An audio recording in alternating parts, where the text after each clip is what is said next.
Bonsoir à tous. Je sais pas si je peux faire rentrer les gens comme ça affiche sur mon écran là, au fur et à mesure que les gens se connectent là, comme les gens connectent à la dernière minute, ça apparaît sur mon écran. Donc,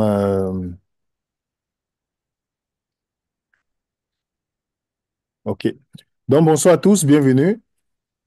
C'est toujours un privilège d'être avec vous. Nous allons essayer de faire notre deuxième partie aujourd'hui sur la, la résurrection. Mais avant de faire la résurrection, je vais d'abord parler de ce qu'on appelle l'esprit, l'âme rapidement.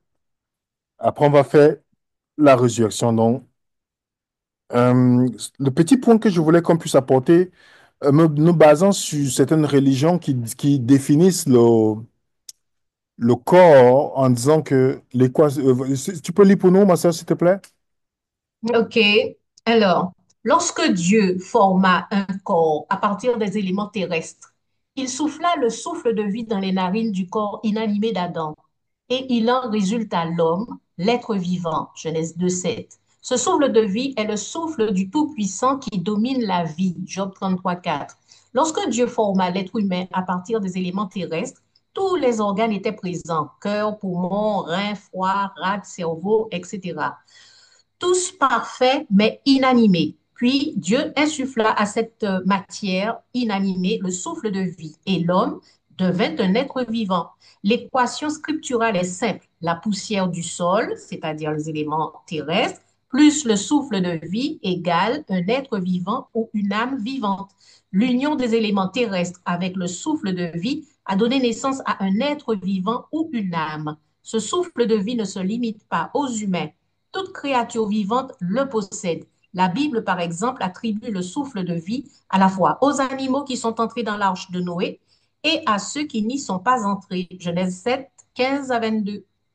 Donc, vous voyez que certaines croyances font en ce que euh, disent que l'homme, comme vous voyez, la majorité des chrétiens disent que la nature de l'homme est bipartite, d'autres disent qu'elle est tripartite. Les adventistes et les témoins Jéhovah disent que non, elle est. Donc, c'est les minoritaires, hein. Ils disent que c'est une partie qui est juste que l'homme n'est qu'un corps physique. Dans le souffle seulement, il n'y a que le souffle qui vient, tout ça. Vous voyez ça. Pourtant, dans la Bible, l'homme n'est pas que physique. Il n'est pas que physique dans la Bible. On est d'accord? Déjà, dans l'article qu'on a lu, les gens disent que les mêmes choses sont attribuées aux animaux. Mais ça ne peut pas être possible parce que les animaux ne sont pas faits à l'image de Dieu. Vous comprenez? Et c'est ça que si vous et moi nous manquons ce détail, ça peut être problématique. Quand on lit Genèse 2, verset 7, on dit l'Éternel Dieu forma l'homme Adam, qui est le mot Adama, Adam, de la poussière qui a fait de la terre, il insuffla Naphash dans ses narines un souffle et l'homme devint un Néphesh vivant. Le mot Néphesh que vous voyez dans la Bible peut faire référence à une âme ou une personne à la vie, créature, l'appétit, l'esprit, être vivant, désir, émotion, passion. OK? Alors, quand Dieu crée l'homme, le mot sous le mot le souffle ou l'esprit, remarquez bien que dans certaines versions, ça dit l'esprit. Vous comprenez? Rouach. Avant que la poussière retourne à la terre, comme elle a été, et que l'esprit roi retourne à celui qui l'a donné. L'homme n'est pas seulement physique, mais il y a l'esprit aussi. Le mot roi que vous allez retrouver plusieurs fois dans la Bible veut dire, je vais donner quelques petits points, vent, souffle, l'esprit. Mais si vous interprétez roi comme souffle uniquement, ça change beaucoup de choses dans la compréhension biblique. Vous êtes fait à l'image de qui? OK. La Bible te dit, Jean 4, verset 24, le mot pneuma, c'est en grec, Dieu est esprit. Vous comprenez, mes frères et sœurs? Dieu est esprit et ceux qui l'adorent doivent l'adorer en esprit et en vérité. Dieu n'est pas physique, il n'est pas matériel. Donc, si tu dis que l'homme est seulement constitué de matériel comme chose de base, tu es passé à côté de la compréhension.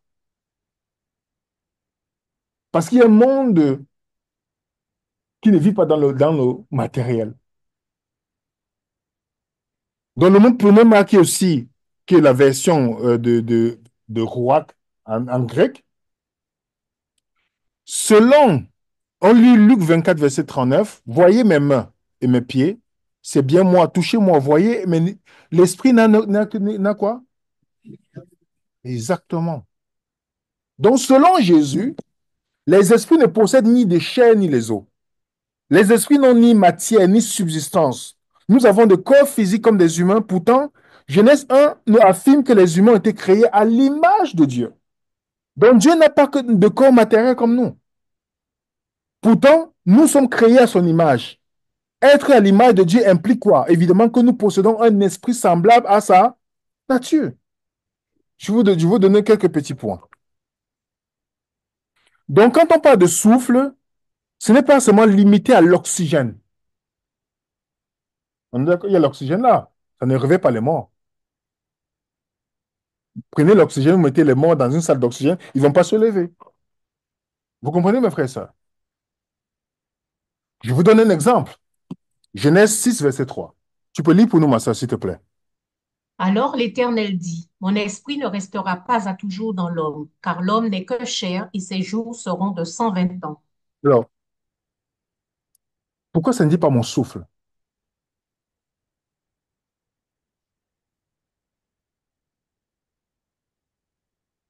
On va lire un autre passage. 1 Corinthiens 2, verset 11. Lequel des hommes, en effet, connaît les choses de l'homme, si ce n'est l'esprit de l'homme qui est en lui? De même, personne ne connaît les choses de Dieu, si ce n'est l'esprit de Dieu. Ça veut dire qu'on a une passe de l'esprit en nous. Puisqu'on est fait à l'image de Dieu qui est esprit. Vous comprenez, mes frères et sœurs? Lee Strobel, dans son livre The Case for the Creator, il dit, les scientifiques sont de plus en plus convaincus que la conscience humaine n'est pas une activité du cerveau, matière physique, mais celle de l'esprit de l'âme. Bien que l'esprit et le cerveau interagissent étroitement dans ce dualisme de corps-esprit. Vous comprenez? On n'est pas que matériel. Il n'y a pas que le matériel. On fait comme si ce qui fait de nous, c'est le matériel. Non, c'est l'esprit que nous avons, que Dieu nous donne. Contrairement aux animaux. Vous avez un animal qui pense à préparer sa retraite, qui s'assoit, qui réfléchit en disant que bon, j'ai fait ces placements. Il ne se pose même pas la question. Il ne se pose même pas la question. Donc, limiter l'homme comme si on est pareil que les animaux, que c'est seulement le souffle qui fait la différence. C'est purement dangereux comme enseignement. On va voir quelques passages. On dit que Dieu, que l'Éternel, le Dieu des esprits. Si vous lisez le contexte, vous allez comprendre. C'est de quel esprit dont il parle ici? Si nous prenons le cas de l'esprit, remarquez bien si vous mettez souffle, ce verset n'a plus de sens. Tu veux lire pour nous, ma soeur, s'il te plaît? Jésus répondit, en vérité, je te le dis, si un homme ne naît d'eau et d'esprit, pneuma, il ne peut entrer dans le royaume de Dieu. Ce qui est né de la chair est chair, et ce qui est né de l'esprit, pneuma, est esprit, pneuma. Ne t'étonne pas que je t'ai dit, il faut que vous naissiez de nouveau. Alors, si on dit que si vous mettez, là où il y a pneuma, vous mettez souffle, ça a de sens maintenant. Ça a de sens? Impossible. Impossible. C'est pourquoi dans la Bible, on compare souvent l'esprit et l'âme. Vous voyez que c'est interchangé parfois.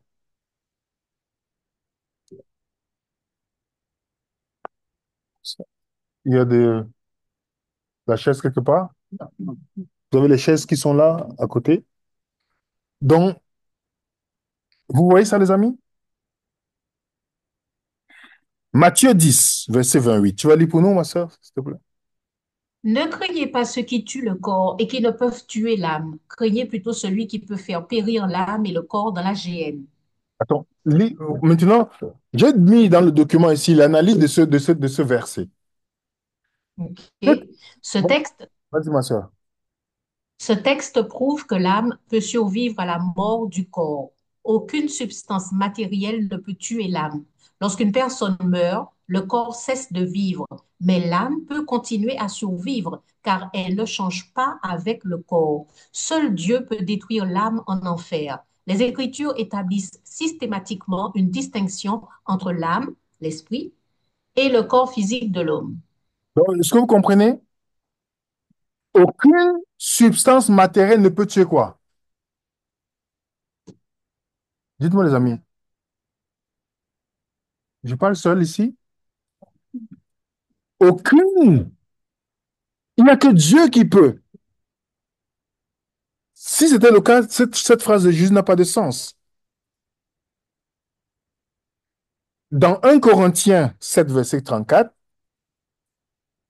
Il y a de même une différence entre la femme et la vierge. Celle qui n'est pas mariée s'inquiète des choses du Seigneur, afin d'être sainte de corps et d'esprit. Et celle qui est mariée s'inquiète des choses du monde, des moyens de plaire à son mari. vous remarquez bien, saint de corps et d'esprit. Si c'est seulement le souffle, est-ce on a besoin d'être saint de souffle? Je mets ici quelques passages bibliques pour que vous voyez. Il nous dit ici que abstenez-vous des convoitises charnelles qui font la guerre à l'âme. Vous voyez, il y a la chair, il y a l'âme. Dans 1 Corinthiens 14, il parle de je prierai par l'esprit. Vous savez que c'est par l'esprit qu'on communique avec Dieu. Ce n'est pas avec le souffle qu'on communique avec Dieu, c'est par l'esprit qu'on communique avec Dieu. Romains 8, il nous dit c'est l'esprit lui-même qui rend témoin à notre esprit que nous sommes enfants de Dieu. Donc, selon le lexique grec, vous allez voir que le mot c'est pneuma et roak sont utilisés dans la Bible comme ces trois points. La nature immatérielle de l'homme qui lui permet de communiquer avec Dieu, qui est aussi esprit, un être incorporel et immatériel tel qu'un ange ou le Saint-Esprit. Voilà les trois cas qui sont généralement utilisés. Donc, quand vous partez, si on dit que l'homme est limité seulement que c'est le souffle, il y a des versets dans la Bible qui n'auront pas de sens. L'esprit, si on dit le souffle est de l'homme une lampe, ça n'a plus de sens. On dit l'esprit de l'homme. Donc, je mets ici là, dans la documentation que vous allez voir que toutes ces théories-là, ça ne tient pas du tout. Vous comprenez, les amis? Est-ce que vous comprenez? Donc, on aura l'occasion de revenir là-dessus. Mais on va rentrer maintenant dans notre présentation. C'était juste pour un petit rappel. Le corps sans l'esprit est mort. La mort, on va prendre les questions après, s'il te plaît. Note la question. Parce qu'on entre dans le sujet. OK? Ou tu voulais la question par rapport à l'esprit. C'était l'esprit?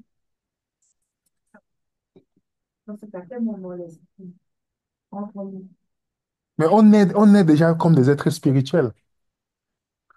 Jérémie 1, verset 5.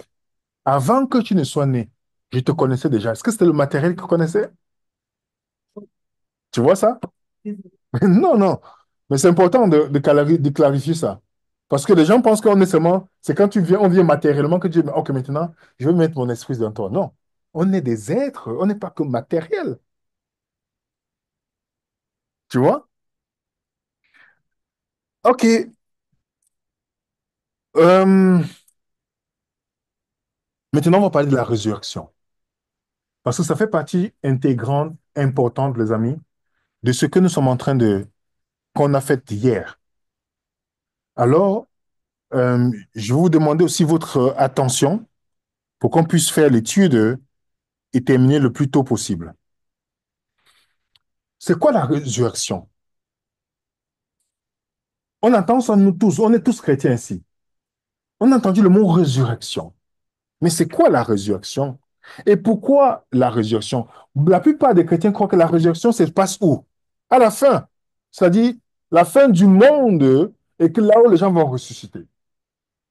Beaucoup, moi-même, j'ai cru à ça. Est-ce que vous savez qu'il y a des gens qui ont ressuscité dans la Bible avant même que Jésus ne vienne? Quand il dit ressusciter, ça veut dire Élie a ressuscité quelqu'un, mais sauf que la personne est morte encore de nouveau. On est d'accord? Il y a Enoch qui est parti où? Dieu l'a mené, on ne sait pas où. Donc, il y avait la possibilité, sauf qu'on sait que ce n'était pas dans la présence de Dieu. Puisque Jésus dit dans Jean 3, personne n'est allé au ciel parlant de la présence de Dieu. On est d'accord? Donc, comme Moïse, il y a une chose qui est intéressante. C'est Dieu qui a enterré Moïse. Vous lisez Deutéronome 34, ce n'est pas les autres qui ont enterré Moïse. Vous savez ça, n'est-ce pas? Donc, nous allons essayer de voir comme la prédiction de la résurrection de Dieu, que Dieu avait donnée dans Lévitique.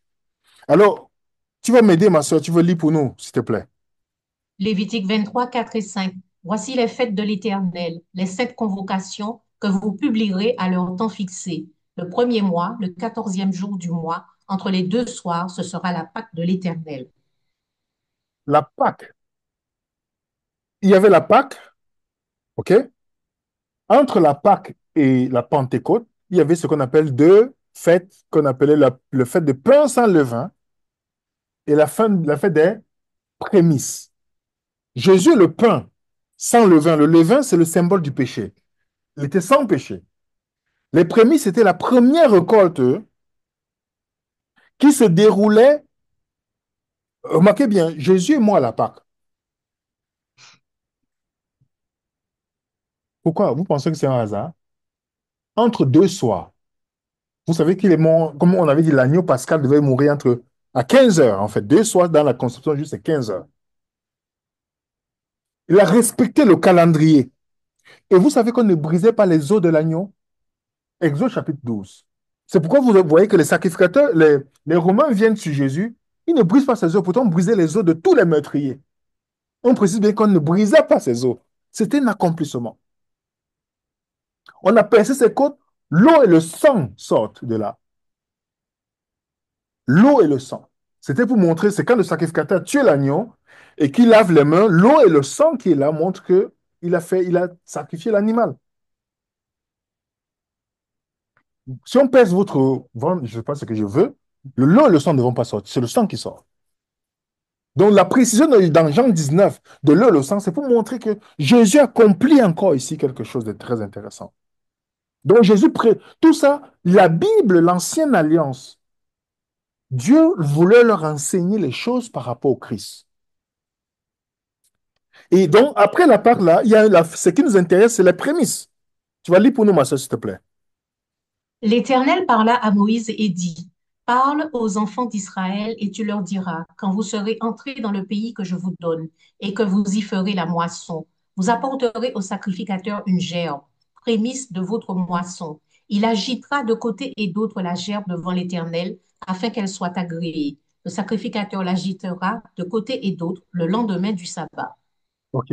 À quel moment on faisait la fête des prémices? Le lendemain le lendemain du sabbat, c'était quoi? Et les prémices, c'était le meilleur. OK? C'était les meilleures parties, les premières choses qui montraient que la récolte sera magnifique. Sauf que ce passage, c'est un faux pasteur qui utilise ça pour vous manipuler de donner la dîme. Donner les prémices de vos choses. Vous n'avez pas remarqué que les gens utilisent ça pour dire, quand tu touches ton salaire, c'est dans la dîme brute là que tu dois donner. Il y a les chrétiens qui s'asseyent, ils suivent ça. Ils disent, oui, Dieu va me bénir. Il y a même les gens qui ont les fonds de placement. Quelle, quelle manigance satanique pour vous permettre, pour vous estorquer. Et les gens disent que peut-être en donnant là-bas, vos pasteurs là sont contents, hein. Parce que c'est grâce à votre ignorance qu'ils peuvent enseigner des bêtises comme ça. Vous avez vu les prémices de l'argent dans la Bible? Le prémisse était pour symboliser Jésus. Vous vous rendez compte comment c'est satanique en fait?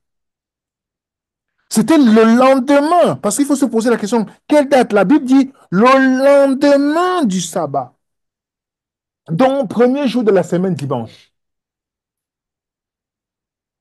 Dimanche. La fête des prémices a toujours lieu le dimanche. Alors, posez-vous la question, Jésus est ressuscité quelle période? le dimanche. Luc 24, vous lisez, premier jour de la semaine. Celui qui lit sait que c'est du Christ dont on parle. Jésus est les prémices. Comment ces gens peuvent demander les prémices aux gens? Pourtant, Dieu voulait enseigner l'œuvre du Christ à travers. Dans 1 Corinthiens 15, même l'apôtre Paul, dans sa lettre aux Corinthiens, voilà ce qu'il dit. Tu peux lire pour nous, s'il te plaît, ma soeur, s'il te plaît. Mais, mais maintenant, Christ est ressuscité des morts. Il est les prémices de ceux qui sont morts. Car puisque la mort est venue par un homme, c'est aussi par un homme qu'est venue la résurrection des morts. Et comme tous meurent en Adam, de même aussi tous revivront en Christ, mais chacun en son rang. Christ comme prémisse, puis ceux qui appartiennent à Christ lors de son avènement. Donc Jésus, quoi? Les prémices de ceux qui sont morts. Vous savez que les gens sont morts avant, mais en fait, Jésus est celui qui a l'accès à la clé du séjour des morts. Donc, celui qui a précédé tout le monde, en fait. Donc, Jésus, à cause de ça, il pouvait dire à toutes les personnes qui croient en lui cette phrase. Je suis, il ne dit pas, je suis comme la résurrection. C'est pas, il n'a pas dit la comparaison ici. Il dit, je suis la résurrection et la vie. Celui qui croit en moi vivra quand même il serait mort. Ça veut dire qu'il n'y a pas d'interruption pour celui qui est en Christ. Si vous mourrez là maintenant, vous vous levez à la présence de Dieu. Il n'y a pas d'interruption. Quiconque croit en moi ne mourra jamais. Le Christ l'a dit. Dans la vision traditionnelle qui dit, vous mourrez, vous attendez à la fin. Dans la nouvelle alliance, Jésus a pour objectif simple de nous ramener. Qu'est-ce qu'on a vu hier sur le péché? Le péché, c'est la séparation avec Dieu. On est d'accord? C'est ça qui nous sépare. Isaïe 59. Dans l'ancienne alliance, il n'y avait pas encore. C'est pourquoi il y a beaucoup, vous voyez que dans le sanctuaire terrestre, il y avait beaucoup de compartiments pour montrer que malgré ça, vous n'êtes pas proche de Dieu. Le sacrificateur n'avait pas un moment où il pouvait s'asseoir. Parce qu'il n'y a aucun moment qui, tous ces rituels-là, les rapprochaient de Dieu. C'est juste des choses symboliques. Hébreu 10 nous dit que tous ces sacrifices-là ne pouvaient pas ôter le péché. C'est pas moi qui le dis. Que le sang de bouc et tout ça ne pouvait pas ôter le péché. Vous comprenez? Dans la nouvelle alliance, Jésus est un autre prêtre. Il est Melchisédek. Et lui, il a juste pas un sacrifice, comme Hébreu 10 le dit, il a fait toute la chose. C'est pourquoi on dit qu'il s'est assis. Quand ça sort, c'est il n'a plus rien à faire là. Vous voyez ça? Donc c'est pourquoi il nous dit avec assurance. Avec assurance. Et ça, tous les apôtres ont commencé à prêcher la résurrection. Pourquoi? Parce que c'était l'espérance que Dieu avait promis à Israël. Acte 24, verset 14 à 15, si tu veux lire, ma soeur, s'il te plaît. Je t'avoue bien que je sers le Dieu de mes pères, selon la voie qu'ils appellent une secte, croyant tout ce qui est écrit dans la loi et dans les prophètes, et ayant en Dieu cette espérance, comme ils l'ont eux-mêmes, qu'il y aura une résurrection des justes et des injustes. Où est-ce qu'il a pris ça? Pour les pharisiens. Les pharisiens croyaient à la résurrection. Mais sauf que pour eux, la résurrection, c'est à la fin. Ça veut dire qu'à la fin du monde. Les Sadducéens disent non, non, on ne croit pas à la résurrection. Acte 26, verset 6 à 8. Et maintenant, je suis mise en jugement parce que j'espère l'accomplissement de la promesse que Dieu a faite à nos pères. et à laquelle aspirent nos 12 tribus qui servent Dieu continuellement nuit et jour. C'est pour cette espérance, ô roi, que je suis accusé par des Juifs. Quoi? Vous semble-t-il incroyable que Dieu ressuscite les morts? Quelle est l'espérance?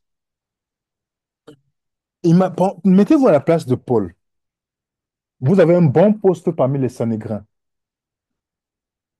parce il avait un très bon poste. Et que subitement, vous changez. Sauf qu'aujourd'hui, quand vous changez de religion, on dit que vous êtes en colère contre la religion. Parce que il ne veut pas dire, il ne veut pas vous poser les questions bibliques pour dire que vous avez des raisons bibliques pour laisser la secte. Ils ne veulent pas. Mais ils vont dire, oh, c'est souvent la personne est frustrée, elle a le problème. Est-ce qu'on a ça pour Paul? Non. Paul est parti parce il a compris finalement que le judaïsme c'était pas le but. C'était juste le moyen qui devait pointer au Messie. Maintenant, on n'a plus besoin de ça.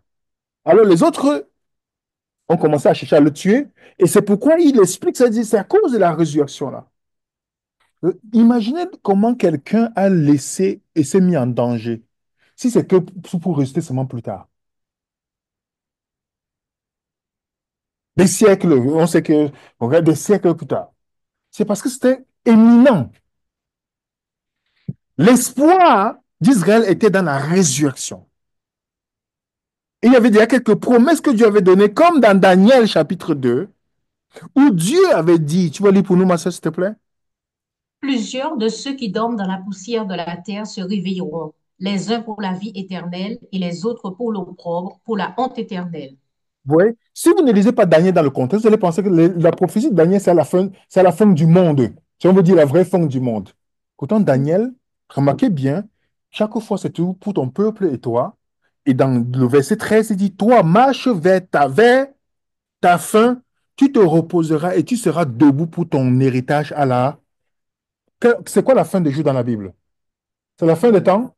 Non, la fin avec Israël, la fin de l'alliance avec Israël, qui est arrivée en l'an 70. Donc, une fois, Dieu te donne la promesse que tu vas, à la fin, tu seras debout. Tu seras debout.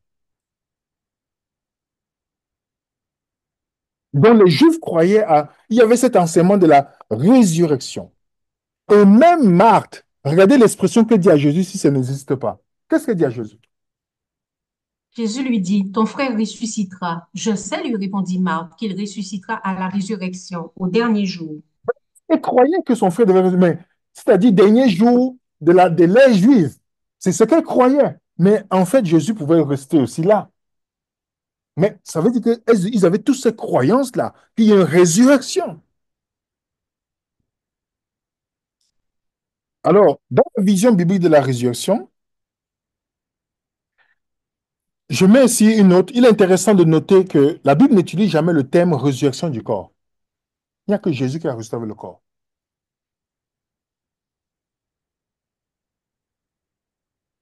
Je répète, il n'y a que Jésus qui a ressuscité le corps. Il n'y a pas dans la Bible, pour les autres personnes, on parle de résurrection du corps physique. Donc, pour comprendre la résurrection, nous devons comprendre que nous devons comprendre la mort.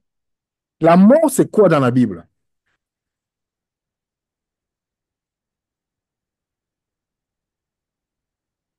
Attends, le jour que vous mangerez, vous allez mourir. Il est mort à quel moment? Près de 900 ans. Alors, c'est quelle mort? Ça veut dire que si vous voulez comprendre la résurrection, vous devez comprendre la mort. La mort était spirituelle d'abord. Parce que tu peux même être vivant physiquement, mais si tu es mort spirituellement, tu ne représentes rien. Donc, la résurrection que Dieu devait faire d'abord, elle était comment? Parce que la mort c'est la séparation avec Dieu. La résurrection fait quoi? Amène la rencontre avec Dieu. À cause d'Adam, nous sommes tous quoi? La Bible dit on est né mort, séparé de Dieu. Et Jésus vient pour restaurer la communion avec Dieu. Et c'est pourquoi la Bible, c'est le plan de cette restauration. Donc, c'est pourquoi dans l'Ancien Testament, les gens ne partaient pas au ciel, comme les gens Vous voyez, les catholiques, quand tu meurs, tu peux au ciel. Donc, les gens, ils sont seulement dans une conception que on peut au ciel, on peut au ciel, on peut au ciel. Dans l'Ancien Testament, on partait dans le shéol, le séjour des morts, où on ne pouvait pas louer Dieu, rien du tout.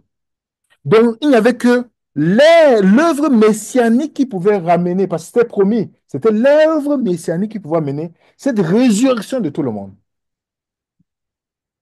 Donc, c'est pourquoi les Juifs attendaient cette œuvre-là. Vous comprenez, les amis?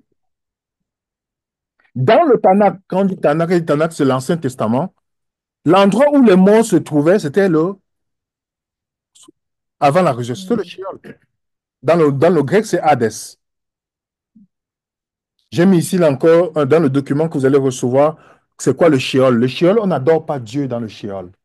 On n'a aucun souvenir. On ne travaille pas dans le Sheol. On ne se promène pas dans le... Voilà, comme les gens. Vous voyez? Alors, jusqu'à David, même David aussi, quand il est mort, il n'est pas porté dans le ciel. La Bible le dit dans Acte 2, verset 28, dit, David n'est point monté où? Au ciel. Parce que Jésus n'avait pas encore fait son œuvre messianique. OK? Est-ce que Dieu avait promis à David de le ressusciter? Oui.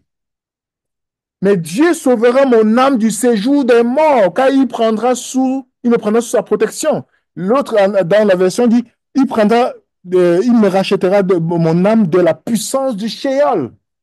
Dieu avait promis à David la résurrection. Les Juifs connaissaient qu'il y avait une résurrection, mais il y avait un moment pour cette résurrection-là. Et Dieu l'avait dit à tout le monde dans le livre d'Osée. Osée, chapitre 13, verset 14. Tu vas lire ma soeur, s'il te plaît? Je les, ra- je les rachèterai de la puissance du séjour des morts, je les délivrerai de la mort. Ô mort, où est ta peste? Séjour des morts, où est ta destruction? Mais le repentir se dérobe à mes regards. Vous comprenez, mes frères et sœurs? Dieu parle en parlant à Osée, qui est une lettre pour Israël. Il dit quoi? Que je vais les racheter de la puissance du séjour des morts. Je vais les délivrer. Ça, c'est une promesse que Dieu donne ici.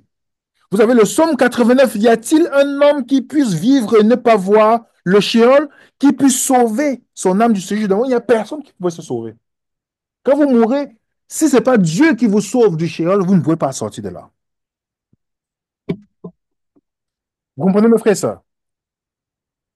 Donc, être retiré du séjour des morts et amené à la présence de Dieu, c'est ce qu'on appelle la résurrection. Je répète, être retiré du séjour des morts et amené à la présence de Dieu, c'est ce qu'on appelle résurrection. On ne te ressuscite pas pour te laisser dans les airs, non, on t'amène à la présence parce que ce qui nous séparait de Dieu, c'était le péché. C'est pourquoi, dans la promesse que Dieu donne à Daniel, il dit que plusieurs de ceux qui dorment dans la poussière de la terre se réveilleront. Les uns pour la vie éternelle et les autres pour l'opprobre et la honte éternelle. Aujourd'hui, on parle de juste. Et pour Daniel, la récompense, ça sera où? À la fin des temps. Donc Daniel sera où?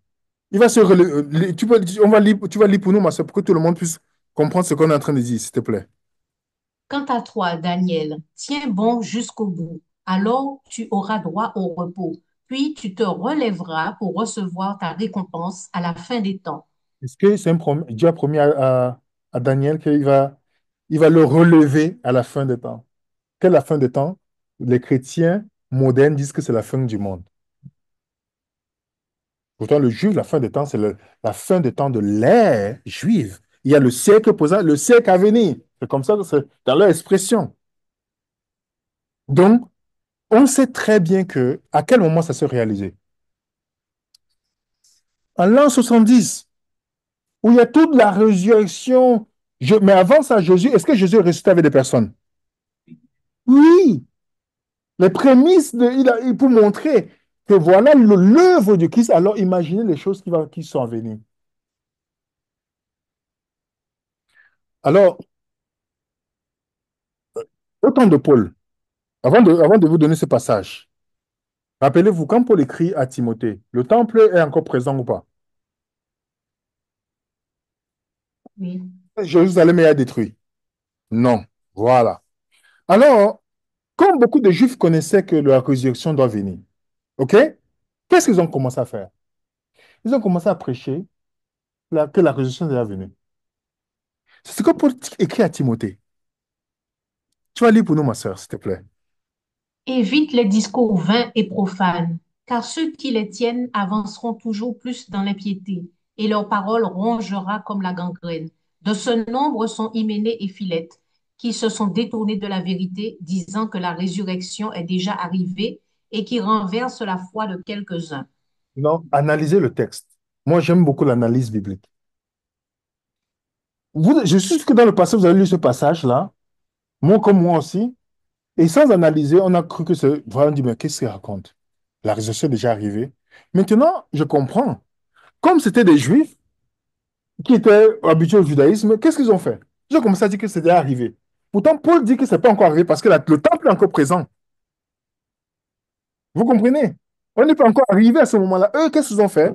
Pour analyser, j'ai mis ici dans le document. Les premiers chrétiens croyaient sans doute que la résurrection serait quoi? La nature spirituelle, par conséquence, non confirmée par une quelconque preuve physique. S'ils avaient cru que la résurrection impliquerait la sortie du corps physique des tombeaux, comme l'enseignent aujourd'hui Imné et Philippe, n'auraient jamais pu convaincre quelqu'un de la résurrection. Vous êtes d'accord, non? S'ils croyaient que c'était physique, vous pensez que les gens devaient le suivre? Ils ont dit, montrez-nous quelqu'un qui est ressuscité. Mais c'est parce qu'ils savaient que la résurrection est quoi? Spirituelle, que les gens ont cru en disant que la date est arrivée. Pourtant, ce n'était pas encore la date. Est-ce que vous comprenez, les amis? Les raisons pour lesquelles leur enseignement selon lesquels la résurrection avait déjà eu lieu renverse la foi de certains qui postulaient une consommation du royaume spirituel, alors que le temple terrestre de Jérusalem subsistait encore. Il s'agissait d'un mélange de la loi et de toutes ces choses que vous voyez là, qu'ils ont commencé à enseigner, et Paul était contre.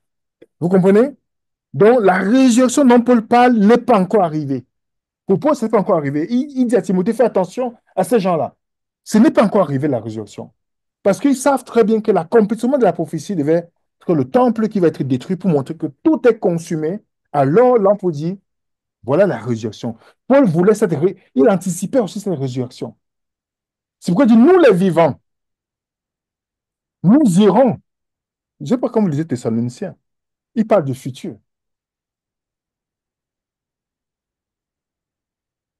Alors, qu'en est-il des croyants qui ont vécu, vous et moi? Qu'en est-il de vous et moi qui avons vécu après la destruction de Jérusalem? Quand est-ce que nous sommes ressuscités? On entend encore notre temple? Elle a dit une chose qui est très intéressante. Jean 11, verset 24 à 26. Je sais, lui répondit Marthe, qu'il ressuscitera à la résurrection au dernier jour. Jésus lui dit, Je suis la résurrection et la vie. Celui qui croit en moi vivra, quand même il serait mort. Et quiconque vit et croit en moi ne mourra jamais. Crois-tu cela? Vois-tu cela? En fait, j'ai résumé ici là pour que que vous voyez. Donc, Jésus lui dit, celui qui croit en moi, croyant de l'ancienne alliance, à l'époque là, on est d'accord, vivra spirituellement.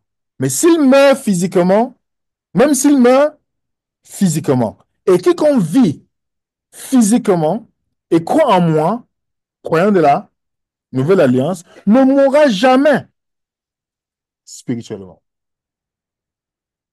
Vous comprenez, mes frères et sœurs?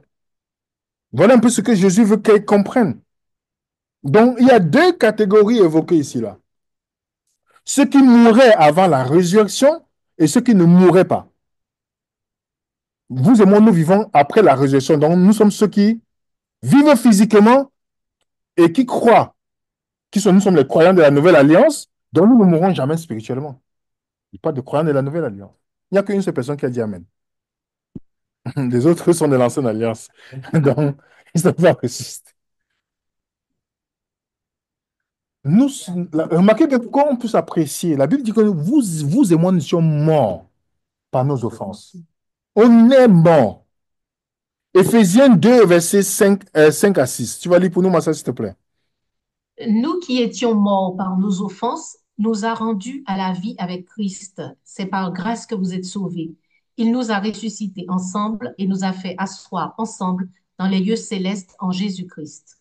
Vous voyez bien, une fois que vous et moi on est ressuscités, vous êtes dans le royaume des cieux spirituellement. Ce n'est pas dans le ciel que vous allez avoir une relation avec Dieu maintenant. C'est maintenant. Vous voyez que l'ennemi, comme on expliquait durant la semaine, l'ennemi a créé des choses dans le concernant le christianisme qui font en ce que les gens disent, ils pensent que la relation avec Dieu, c'est de merci Seigneur, Amen. Il prie le matin et le soir il prie. Ils pensent que c'est ça une relation. Ce n'est pas une relation, c'est un mécanisme religieux. Le chrétien a une relation ininterrompue avec Dieu. C'est-à-dire qu'à tout, même quand on entre faire l'étude, là, même quand tu fais le sport, tu parles avec le Seigneur. Il n'y a pas d'interruption. De telle manière que le moment où tu vas rencontrer le Seigneur, tu es toujours vivante dans le Seigneur. Vous comprenez? Il n'y a pas d'interruption. Par Jésus aujourd'hui, vous et moi qui vivons après la destruction de Jérusalem. Quand il nous dit qu'il nous a rendu la vie avec Jésus, le mot grec qui est utilisé ici là parle de ce que Jésus fait, de rendre vivant. Rendre vivant. Il nous donne la vie. Ici, il est question de résurrection spirituelle d'abord. Donc, sous la nouvelle alliance, il n'y a pas de mort, spirituellement parlant, dans la nouvelle alliance. Parce que Dieu n'est pas le Dieu des morts, mais des vivants.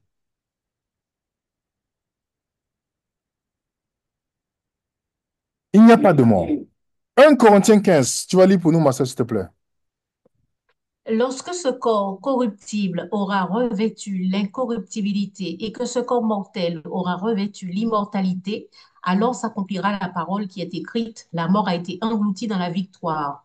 Ô mort, où est ta victoire? Ô mort, où est ton aiguillon? L'aiguillon de la mort, c'est le péché, et la puissance du péché, c'est la loi. Mais grâce soit rendue à Dieu qui nous donne la victoire par notre Seigneur Jésus-Christ.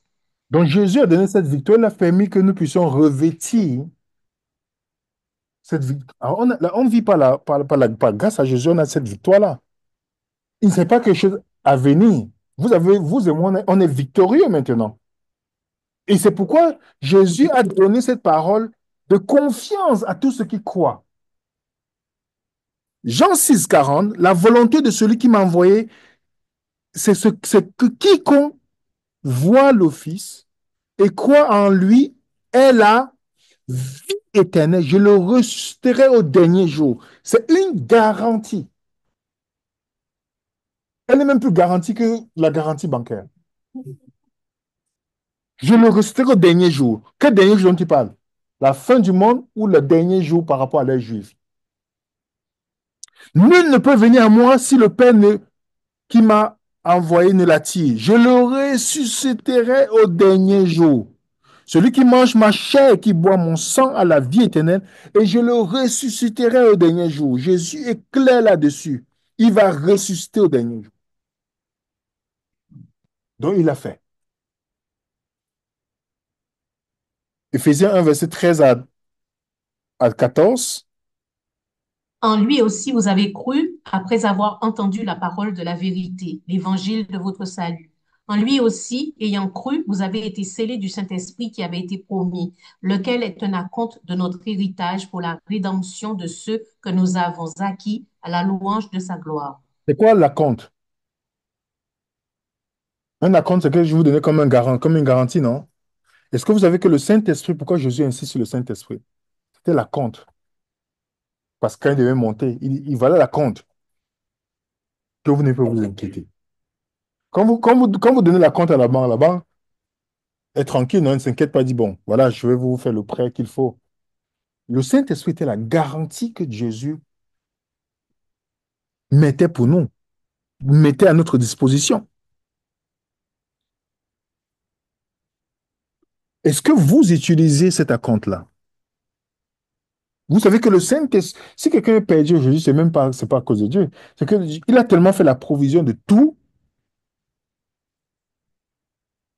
Alors, je vais dire quelque chose, peut-être ça peut être, je ne sais pas comment vous allez prendre ça.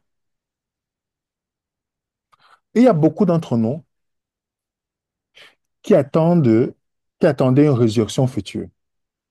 Pourtant, en principe, s'ils sont vraiment morts en Christ et baptisés, tout ça, ils sont déjà ressuscités spirituellement.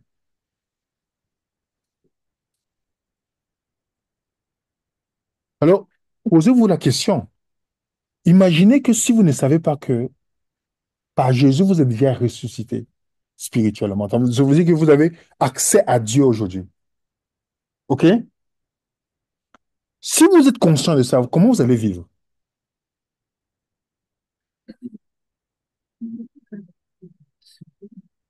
Imaginez que vous et moi, on comprenne que mais, l'objectif de Jésus, c'est que je vive maintenant là comme si j'étais déjà dans les lieux célestes. Comme Paul le dit. Mon comportement et ma façon de fonctionner, mon rapport avec mon prochain, il serait comment? Dans les lieux célestes, tu vas me te chamailler avec quelqu'un?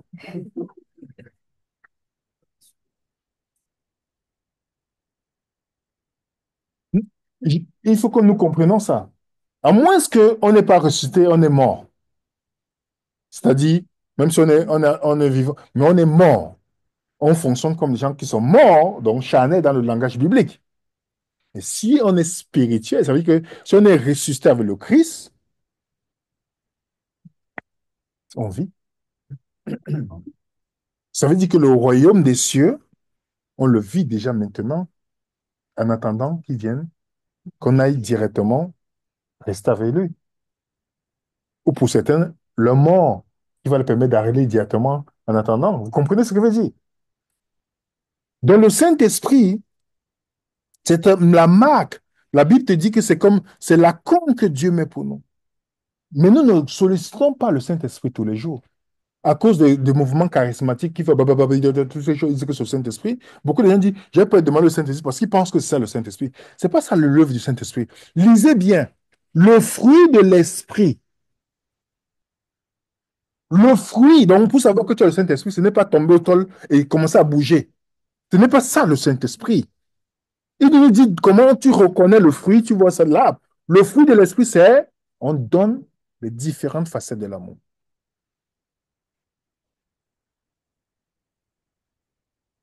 Donc, regardez l'expression de Paul. Nous sommes pleins de confiance et même nous aimons mieux quitter ce corps et demeurer auprès du Seigneur. Paul voulait déjà être à la présence du Seigneur. Ce qui l'empêche, c'est qu'il est encore sur ce corps. Vous comprenez? Il n'a pas dit j'attends dans le sol du 144 pour pouvoir monter. Philippiens 1, verset 23. Car je suis pressé de deux côtés. J'ai le désir de m'en aller et d'être avec Christ, ce qui est beaucoup le meilleur. Donc, quand on regarde la Bible dans son contexte, on comprend que Paul pouvait, il voulait aller, sauf qu'il ne peut pas se suicider pour directement aller. Vous comprenez?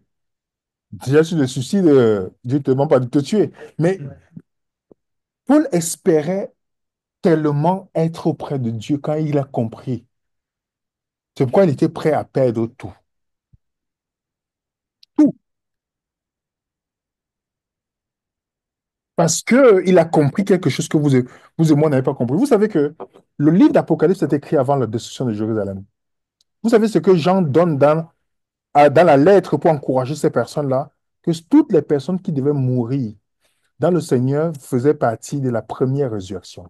Vous n'avez pas encore vu le mot première résurrection dans le livre d'Apocalypse? Après chapitre 20, on va d'abord lire le verset 4. Et je vis des trônes, et le jugement lui fut donné. Puis je vis les âmes de ceux qui avaient été décapités à cause de leur témoignage à Jésus et à cause de la parole de Dieu, et qui n'avaient pas adoré la bête ni son image, et qui n'avaient pas reçu la marque sur leur front et sur leurs mains. Et ils revinrent à la vie et ils régnèrent avec Christ 1000 ans. Comme ils sont revenus à la vie, la Bible dit que les autres morts ne reviennent pour la vie, mais jusqu'à 1000 ans soit accompli. C'est là. Remarquez bien, la première résurrection, c'était les gens qui devaient passer par quoi? Par la persécution et toutes les autres choses. Vous savez ça, n'est-ce pas? Et Paul, sachant qu'il est persécuté, il espérait être dans le premier lot, comme on dit, première vague. Je ne sais pas comment vous appelez ça. C'est ça, Première vague. Il voulait être là. Dans les martyrs de la période de transition, il devait passer par c'était la première résurrection. Et il savait que quand tu es martyr, tu devais passer par là. C'est pourquoi vous voyez dans Apocalypse chapitre 6, ces gens qui ont souffert demandent à Dieu la justice. Ils sont à la présence de Dieu pour demander justice. Et remarquez bien, pourquoi la résurrection devait se passer en l'an 70 pour que tout le monde puisse avoir accès. La Bible le dit dans Hébreu, il confirme dans Hébreu 9, verset 8. Tu vas lire pour nous, ma soeur, s'il te plaît. Le Saint-Esprit montrant par là que le chemin du Saint des Saints n'avait pas encore été ouvert, tant que le premier tabernacle subsistait, ce qui est une figure pour le temps présent. Le premier tabernacle subsistait, c'était quoi sur la terre, le temple. Donc, tant que le temple était là, le chemin pour tout le monde n'était pas encore accessible. Vous comprenez? C'était pas encore accessible. Donc, il fallait que l'accomplissement arrive et qu'il puisse ressusciter, nous amener à la présence de Dieu. Maintenant, allons dans 1 Thessaloniciens. Tu vas lire pour nous, ma soeur, s'il te plaît. Je Voilà. ne veux pas, frère. Oui. Vas-y, ma soeur, s'il te plaît. Je ne veux pas, frère, que vous soyez dans l'ignorance au sujet de ceux qui s'endorment, afin que vous ne vous affligiez pas comme les autres qui n'ont point d'espérance. Car si nous croyons que Jésus est mort et qu'il est ressuscité, de même Dieu ramènera par Jésus et avec lui ceux qui sont morts. Voici en effet ce que nous vous déclarons d'après la parole du Seigneur. Nous les vivants, restez pour l'avènement du Seigneur. Nous ne devancerons point ceux qui s'endorment. Car le Seigneur lui-même, à un signal donné à la voix d'un archange et au son de la trompette de Dieu, descendra du ciel, et les morts en Christ ressusciteront premièrement. Ensuite, nous les vivants, restés, nous serons tous ensemble enlevés avec eux sur des nuées à la rencontre du Seigneur dans les airs, et ainsi nous serons toujours avec le Seigneur. Vous comprenez, Paul parle dans l'anticipation de cet événement. Il a écrit pour encourager les Thessaloniciens. Et lui, il espère être du lot. En disant que quand le Seigneur va venir, les morts en Christ vont ressusciter. Et nous aussi, nous allons aller. Vous comprenez? Il est dans cette anticipation-là. Il encourage les Thessaloniciens d'une espérance. Mais c'est quoi l'espérance dans l'évangile si tu n'es pas ressuscité? Si tu n'es pas là, si tu n'es pas là, où est l'espérance dedans? Vous comprenez, les amis? Où est l'espérance? C'est pourquoi nous devons savoir que Dieu, par la résurrection, c'est la rencontre avec le Créateur. Puisque la mort spirituelle nous sépare de Dieu, la résurrection nous ramène vers lui. Plusieurs fois, Jésus l'a évoqué dans des différentes paraboles. Dans Luc 14, verset 12, lorsque vous dormez, vous donnez un festin, invitez les pauvres, les estropiés, les boiteux, les aveugles, et vous serez heureux de ceux qui n'ont pas de quoi vous rendre pareil, car l'appareil vous sera rendu à la résurrection des justes. En disant, quand vous faites la fête, invitez les gens qui ne peuvent pas vous rembourser. Les gens invitent, on est riche, on n'invite que les riches, voilà. Ils vont aussi demain, OK, nous inviter, on va vous inviter. C'est comme ça. Chacun s'invite. Je dis que non, non, non, non. Invitez les gens qui ne peuvent pas demain vous inviter aussi en retour. Parce que vous allez avoir la récompense dans le ciel. Vous voyez? Et puis il dit, à la résurrection, vous allez avoir la récompense. Matthieu 5, heureux serez-vous lorsqu'on vous insultera, qu'on vous persécutera, qu'on dira faussement de vous toutes sortes de mal à cause de moi. Réjouissez-vous. Soyez dans l'allégresse, car votre récompense sera grande dans le ciel. C'est ainsi qu'on a persécuté les prophètes qui ont été avant vous. Donc, dans la résurrection, chacun a la récompense. Dans Hébreu chapitre 2, on va conclure avec ça. Tu vas lire pour nous, ma soeur, s'il te plaît? Ainsi donc, puisque les enfants participent au sang et à la chair, il y a également participé lui-même, afin que par la mort, il anéantisse celui qui a la puissance de la mort, c'est-à-dire le diable, et qu'il délivrera tous ceux qui, par crainte de la mort, étaient toute leur vie retenus dans la servitude. Tous ceux qui avaient la crainte de quoi? Ils étaient encore dans l'esclavage. Est-ce que vous avez la crainte de la mort aujourd'hui? Si vous comprenez ce que Jésus a fait, c'est vrai que vous n'êtes pas dans la servitude. Regardez tous les chrétiens, j'attends le retour de Christ. Mais quand il s'agit de vouloir mourir, je commence à dire, je ne sais pas, hein. On m'a dit qu'il y a un jugement investigatif sur ma tête. Donc, je ne sais pas. Vous voyez, ils ne sont plus heureux subitement. Qu'est-ce que ça indique? Qu'il n'y a pas d'espérance dans le message. Il n'y a pas la bonne nouvelle dans le message.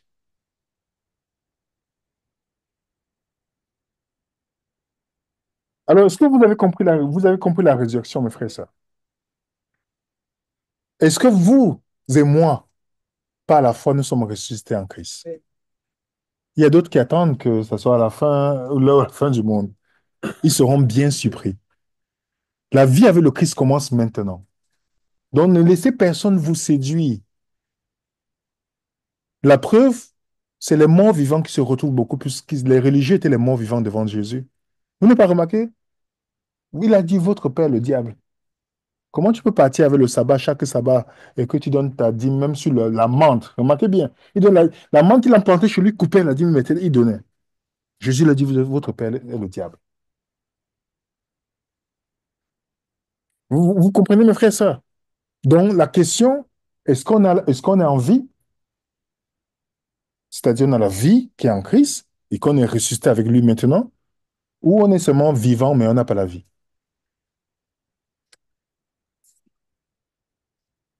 On a les morts vivants.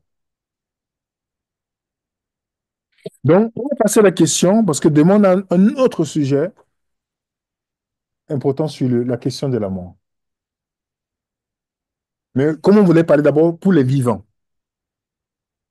donc la grande question pour chacun d'entre nous ce soir, c'est sommes-nous ressuscités avec le Christ? Si vous et moi, vous prêchez l'évangile, vous ne dites pas aux gens que voilà la mort spirituelle, voici la résurrection en Christ, c'est maintenant. Si ce n'est pas comme ça que nous intégrons ça dans notre esprit, nos rapports avec nos prochains seront terribles.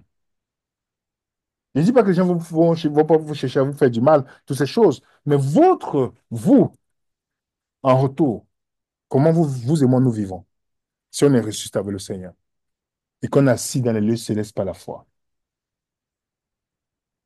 Si quelqu'un en Christ, Colossiens 3, affectionnez-vous aux choses qui sont en haut, là où Jésus est.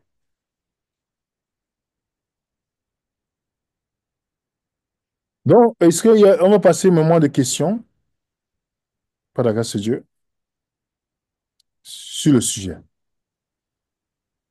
À vous la parole. On passe au moment des questions. Il y a une main levée, mais avant, je voudrais dire que, encore une fois, cette étude est vraiment... Moi, je pense que déjà, on n'a même plus besoin de faire d'études sur l'assurance du salut, parce que c'est très clair avec cette étude seulement. Ça fait partie de l'assurance du salut. Pardon? Oui, ça fait partie de l'assurance du salut. Exactement, exactement. Parle de l'évangile, mais ce n'est pas une bonne nouvelle. S'il y a pas qu'est-ce qui donne l'assurance? Pourquoi Paul dit, nous prêchons l'espérance, l'espérance que Dieu a promis. Quelle était cette espérance-là? La résurrection. Bien sûr. Non, c'était la résurrection.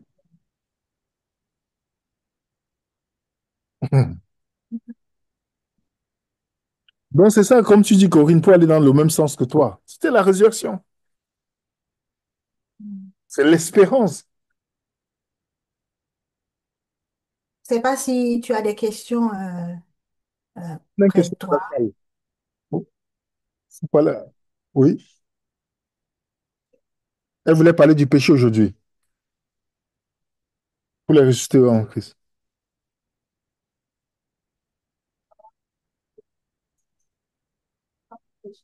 Elle dit que depuis notre naissance, on a quand même péché.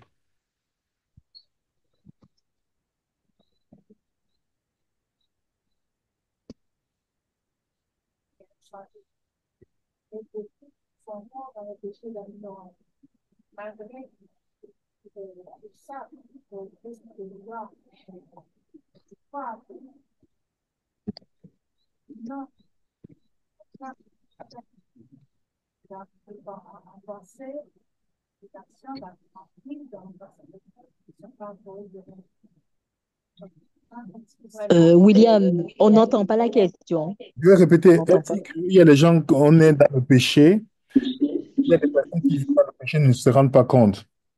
Et qu'en est-il de ces personnes-là qui vivent dans le péché, ne se rendent pas compte, qui continuent à pécher? Déjà, il faut comprendre que personne ici n'a un appareil pour savoir qui est avec Dieu ou pas. Et ce n'est même pas notre travail. Parce que dans Nombre 21, lorsqu'ils ont érigé le serpent dans le désert, l'objectif pour guérir, c'est de regarder le serpent, mais pas regarder l'autre. Et les autres qui étaient mordus, c'est parce qu'ils regardaient le pied des autres personnes. Donc, il y a beaucoup d'entre nous, qu'est-ce qui nous permet, parce que par la foi, nous sommes avec le Seigneur. On est d'accord? Mais qu'est-ce qui nous permet de grandir chaque jour? C'est la moralité qu'on nous donne ou c'est Dieu qui nous transforme chaque jour? Exactement. C'est pourquoi les gens qui sont saints extérieurement étaient considérés comme les fils du diable pour Jésus. Tandis que les prostituées et les publicains, on nous dit dans Luc chapitre 7 que ils ont cru. Et Jésus, ils vont vous dévancer. Pourquoi ils vont vous dévancer? Parce qu'ils dépendent uniquement de Dieu pour les sauver de leur nature. Tandis que les pharisiens modernes, ils dépendent de quoi? Ils disent qu'ils croient en Jésus, mais c'est encore leurs œuvres qu'ils font. Ce n'est pas initié par le Saint-Esprit. Vous pouvez arrêter de faire quelque chose de vous-même. Mais tant que le Saint-Esprit n'a pas mis sa main, vous allez rechuter. Qui n'a pas encore expérimenté ça? En disant, Dieu, c'est la dernière fois aujourd'hui. Et directement, on l'a fait, puis on baisse la tête comme ça. On dit encore, c'est la dernière fois, c'est la dernière. Qui l'a fait? C'est pourquoi nous devons, on a besoin du Saint-Esprit. Dieu, à travers ça, il a dit, sans moi, vous ne pouvez rien faire. Donc, c'est la vérité en Christ qui nous libère et qui augmente l'amour parce que personne ici ne peut aimer naturellement Dieu dans sa nature initiale. J'entends souvent dire, oh, j'aime beaucoup Dieu. J'aime. Quand je les vois, j'ai seulement pitié parce que je sais que c'est juste pour faire semblant. Naturellement, Père, nous sommes ennemis de Dieu. Donc, nous sommes mieux disposés à sortir ici, là, aller au carnaval que d'aller se mettre à genoux prier. Ça, c'est notre disposition. Si tu passes le carnaval et que tu es dégoûté de ça, que tu commences à pleurer, c'est vraiment il y a un miracle qui s'est produit dans ta vie. Mais si tu passes du temps, tu entends la chanson, ton corps commence à bouger. Il dit que non, Seigneur, il y a encore des parties en moi qui sont encore tirées dedans. Vous comprenez? Mais on fait semblant, on fait le refoulement. Mais après, ça revient. Donc, c'est pourquoi la marche avec Dieu, c'est la dépendance totale et le cri à Dieu pour demander le Saint-Esprit qui met son amour, Romains 5, verset 5, dans notre cœur, pour qu'on puisse aimer Dieu. C'est cette résurrection, cette nouvelle naissance qui fait à ce que nos rapports avec Dieu sont totalement différents maintenant. Si on ne naît pas réellement de nouveau. Je ne dis pas la naissance qui est dans les bâtiments, où on te dit, on t'explique que tu ressuscites là avec le Seigneur. La résurrection, comme qu'un enfant, quand tu nais, un enfant, comment il fait? On lui enseigne à marcher. Est-ce qu'il tombe? Il se lève pour trouver l'équilibre jusqu'à un moment donné, il va commencer à marcher.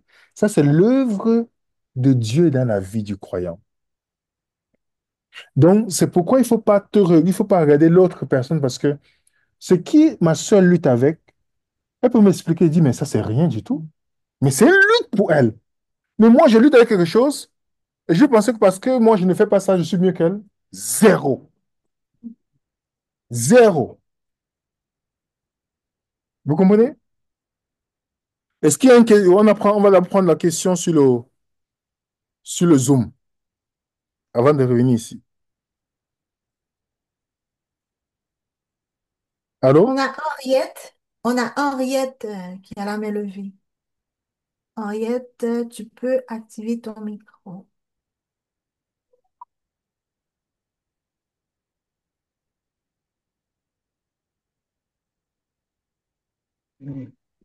Alors voilà, je voulais poser une question, William, au sujet de l'âme et le souffle. D'après ce que j'ai compris que la chair, l'âme, c'est la chair, donc le corps. Il est dit dans Ézéchiel 18, 20, l'âme qui pêche, c'est celle qui mourra. Donc, est-ce bien le souffle qui retourne à Dieu ou bien l'âme? Pour moi, je sais que c'est le souffle qui retourne à Dieu et non l'âme. Parce que selon les catholiques, l'âme est immortelle. Alors, est-ce que c'est le souffle, vraiment le souffle? C'est ça, j'ai une contradiction par rapport à ça. Alors, je vous donne une réponse, s'il te plaît. Oui, le mot que vous avez, Ézéchiel, que vous avez utilisé, je Mhm, quand tu dis l'âme qui pêche, c'est celle qui mourra. Ici, il ne parle pas de l'âme en personne, il parle de quelqu'un. Parfois, vous allez voir dans la Bible, dans 1 Jean 4, verset 1, il dit, bien-aimé, n'associez pas foi à tout esprit, mais éprouvez les esprits pour voir si de Dieu. En fait, le mot esprit, au lieu de dire esprit, parle de personne. Vous comprenez? Donc, il faut toujours voir un oui, texte contexte. Nous savons que l'âme ou l'esprit, selon le contexte, c'est le souffle qui retourne à Dieu. C'est le souffle, mhm, l'esprit retourne à Dieu aussi. mhm, Pour montrer que ce n'est pas. Certaines personnes enseignent que c'est comme si l'homme est seulement limité au souffle. Mais l'homme a aussi la partie spirituelle. C'est cette partie qui connecte à Dieu. Tandis que le corps, si, il va pourrir. Vous comprenez, mes frères et sœurs? oui, Donc, oui, selon le contexte, c'est bien, tu as cité ce passage, ma sœur, mais le contexte d'Ézéchiel ne parle pas de l'âme ici. Ça parle de personne. mhm. Tu vois? OK, Un texte doit toujours rester dans son contexte. d'accord. On avait une D'accord, autre merci. main levée. Oh, pardon. On avait une autre main levée, Mary, mais on s'est plus levée. Sinon, on a une autre question dans le chat de Jen. Si je comprends bien, il n'y aura donc ni résurrection générale, ni venue de Jésus sur les nuées, ni nouveau corps incorruptible, car tout ça est déjà là.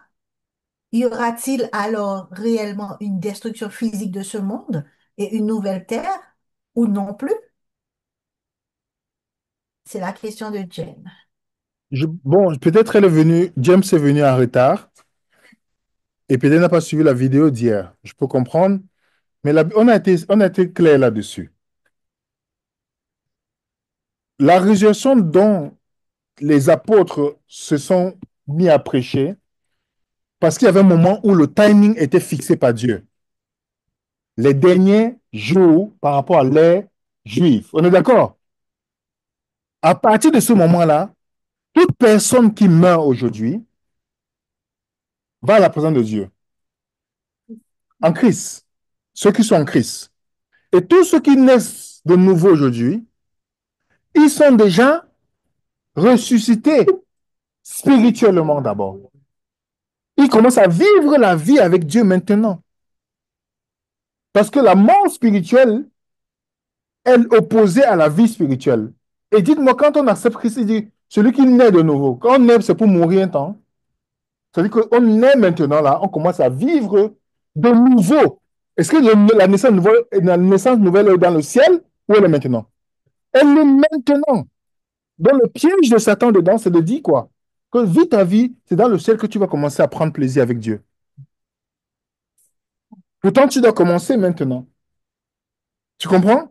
Donc, pour expliquer à James, il peut regarder la vidéo précédente, ça va être important pour qu'il puisse mieux se situer, ou peut-être les vidéos sur Matthieu 24 ou la fin des temps, parce que je vous dis bien, le thème fin des temps fait vendre.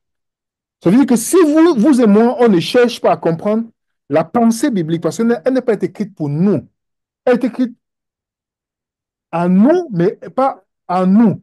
Pour nous, pardon. Vous comprenez? Mais pas à nous. Donc, la première pensée à des personnes qui ont reçu, quelle est leur pensée sur la fin des temps? C'est quoi Dieu est venu sur la nuée? Jésus est déjà venu sur la nuée pour eux. C'était le jugement en Israël de trucs. Vous comprenez? Et le royaume on devait lui remettre le royaume. Maintenant, il a donné l'accès à tout le monde pour qu'on puisse avoir la présence de Dieu. C'est pourquoi, c'est ce qui est intéressant quand vous lisez le livre d'Hébreux. Il dit dans la Nouvelle Alliance, nul n'enseignera plus à son prochain en lui disant voici Dieu. Ça veut dire que vous et moi aujourd'hui, personne, l'accès à Dieu n'est plus compatible. Il n'y a pas de compartiment qu'il y a un sacrificateur devant vous qui doit vous dire ce que vous devez faire, un lévite, toutes ces choses, comme dans l'Ancienne Alliance. Vous avez accès à Dieu. Donc, quand tu es dans ta chambre, là, tu peux parler à Dieu, tu as accès à Dieu. Il dit, approchez-vous au trône de la grâce avec assurance. Donc, ce n'est pas dans l'Ancien Testament où tu arrivais, tu as assurance. Tu viens avec l'assurance devant Dieu. Parce que la garantie est déjà faite. Vous comprenez? Tous les chrétiens qui disent qu'il faut qu'ils mettent le voile sur la tête, il faut qu'ils se mettent des trucs pour pouvoir être à la présence de Dieu. Ils n'ont rien compris. Ils n'ont rien compris. Va avec devant Dieu. Donc tu penses que c'est ton pain que tu as acheté là, chez le Chinois, que tu vas mettre sur ta tête, qui va te donner la sainteté devant Dieu? Parce qu'ils ont besoin des choses extérieures pour marquer, qui leur donnent l'accès à Dieu. Tu as accès à Dieu par le Christ. Il a donné la possibilité, les amis. Que tu sois femme, homme, tout ça, il n'y a plus de oui, ah, non, on n'a plus accès à Dieu parce que j'ai mes règles. Non, non, non, non. Aujourd'hui, tu as accès à... Vous savez, dans l'ancienne alliance, tu n'avais pas cet accès.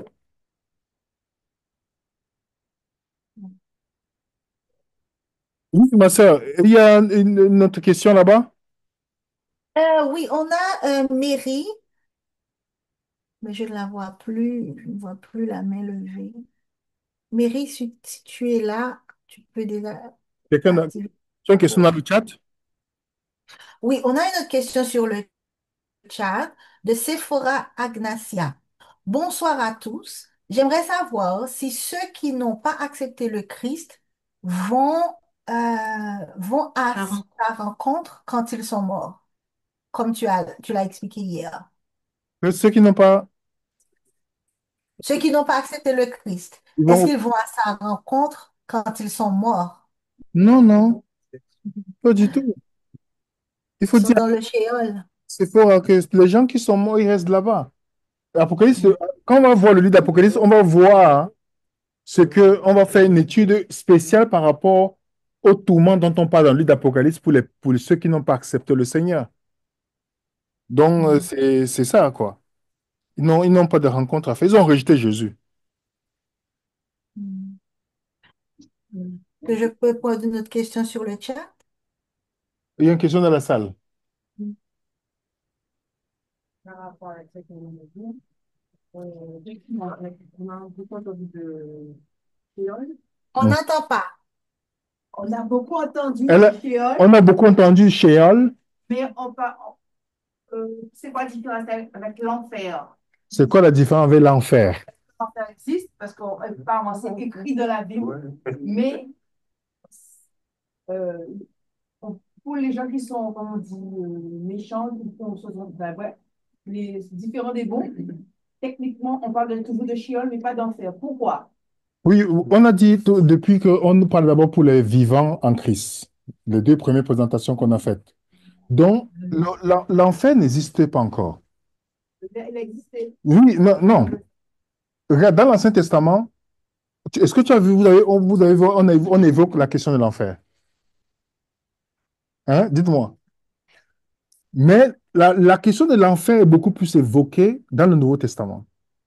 Comme une chose à venir pour l'ennemi et ses anges. Matthieu 25, 41. OK? Après, dans le livre d'Apocalypse, il parle de l'enfer. Tu vois? Mais dans quel contexte il le dit? Dans un lieu où ils seront tourmentés, n'est-ce pas? Mais les gens prennent ça comme une chose, comme si Dieu va avoir une fourchette là-bas pour les tourmenter tout le temps éternellement. Mais quand on va voir le livre d'Apocalypse, on va comprendre que ça n'a rien à voir. Pardon, Tu dis? j'ai l'impression que ça dans une dimension de pardon, de se Non, racheter, quoi. pas du tout. C'est Non, ta condition est fixe. cette question Deuxième question. de la présence de Dieu Vous avez parlé de la présence de Dieu euh, en temps de Moïse en temps de Moïse. et la présence que maintenant on a la présence de Dieu directement. Oui, on a la présence de Dieu directement. Comme tu as parlé de, il faut se cacher des gens, Mhm. est-ce que Dieu maintenant pour ceux qui croient en lui, vont trembler comme en temps de Moïse. Voilà. Donc, on demande si les gens autant maintenant peuvent trembler comme dans l'ancien temps. C'est ça, non? C'est Rachel. La question de Rachel est claire. Est-ce que, je répète encore pour qu'on comprenne, est-ce que quand on vous, bien, excuse-moi, excuse-moi, Béatrice, est-ce que lorsque on part devant Dieu aujourd'hui, est-ce qu'on tremble, comme Béatrice a posé comme question? La réponse est simple. Approchez-vous, il faut lire Hébreu 4. Est-ce que tu peux lire Hébreu? Tu peux lire pour nous, Béatrice. Toi, tu dois lire cela. Hébreu 4, comme ça, tu vas noter ça. Le verset 14 à 16. Bon, quelqu'un peut aider Béatrice. Hébreux 4, 14 à 13. 16. 14 à 16. Ainsi, puisque nous avons un grand souverain sacrificateur qui a traversé les cieux, Jésus, le Fils de Dieu, demeurons fermes dans la foi que nous professons, car nous n'avons pas un souverain sacrificateur qui ne puisse compatir à nos faiblesses. Au contraire, il a été tenté comme nous en toutes choses sans commettre de péché. Approchons-nous donc avec assurance du trône de la grâce afin d'obtenir miséricorde et de trouver grâce pour être secourus dans nos besoins. Donc, Béatrice, comment tu t'approches de Dieu? Avec crainte? Voilà, c'est quoi s'approcher avec assurance? Tu as l'assurance parce que tu as ton grand frère qui a tout fait. Tu vois? C'est-à-dire que quand on s'est mis à l'époque, il y avait Moïse, il y avait la mer qui s'ouvre. Donc les gens, normalement, ils avaient peut-être plus d'assurance qu'aujourd'hui qu'on doit croire sans voir. Non, non. Ouais, Ça, non, c'est... j'essaie d'être dans un temps et d'imaginer la population Mais tu vis dans ce temps-ci, Béatrice. Pourquoi tu veux partir là-bas? Tu vis dans la nouvelle alliance. À moins que peut-être tu aimes l'ancienne alliance. OK. Vas-y.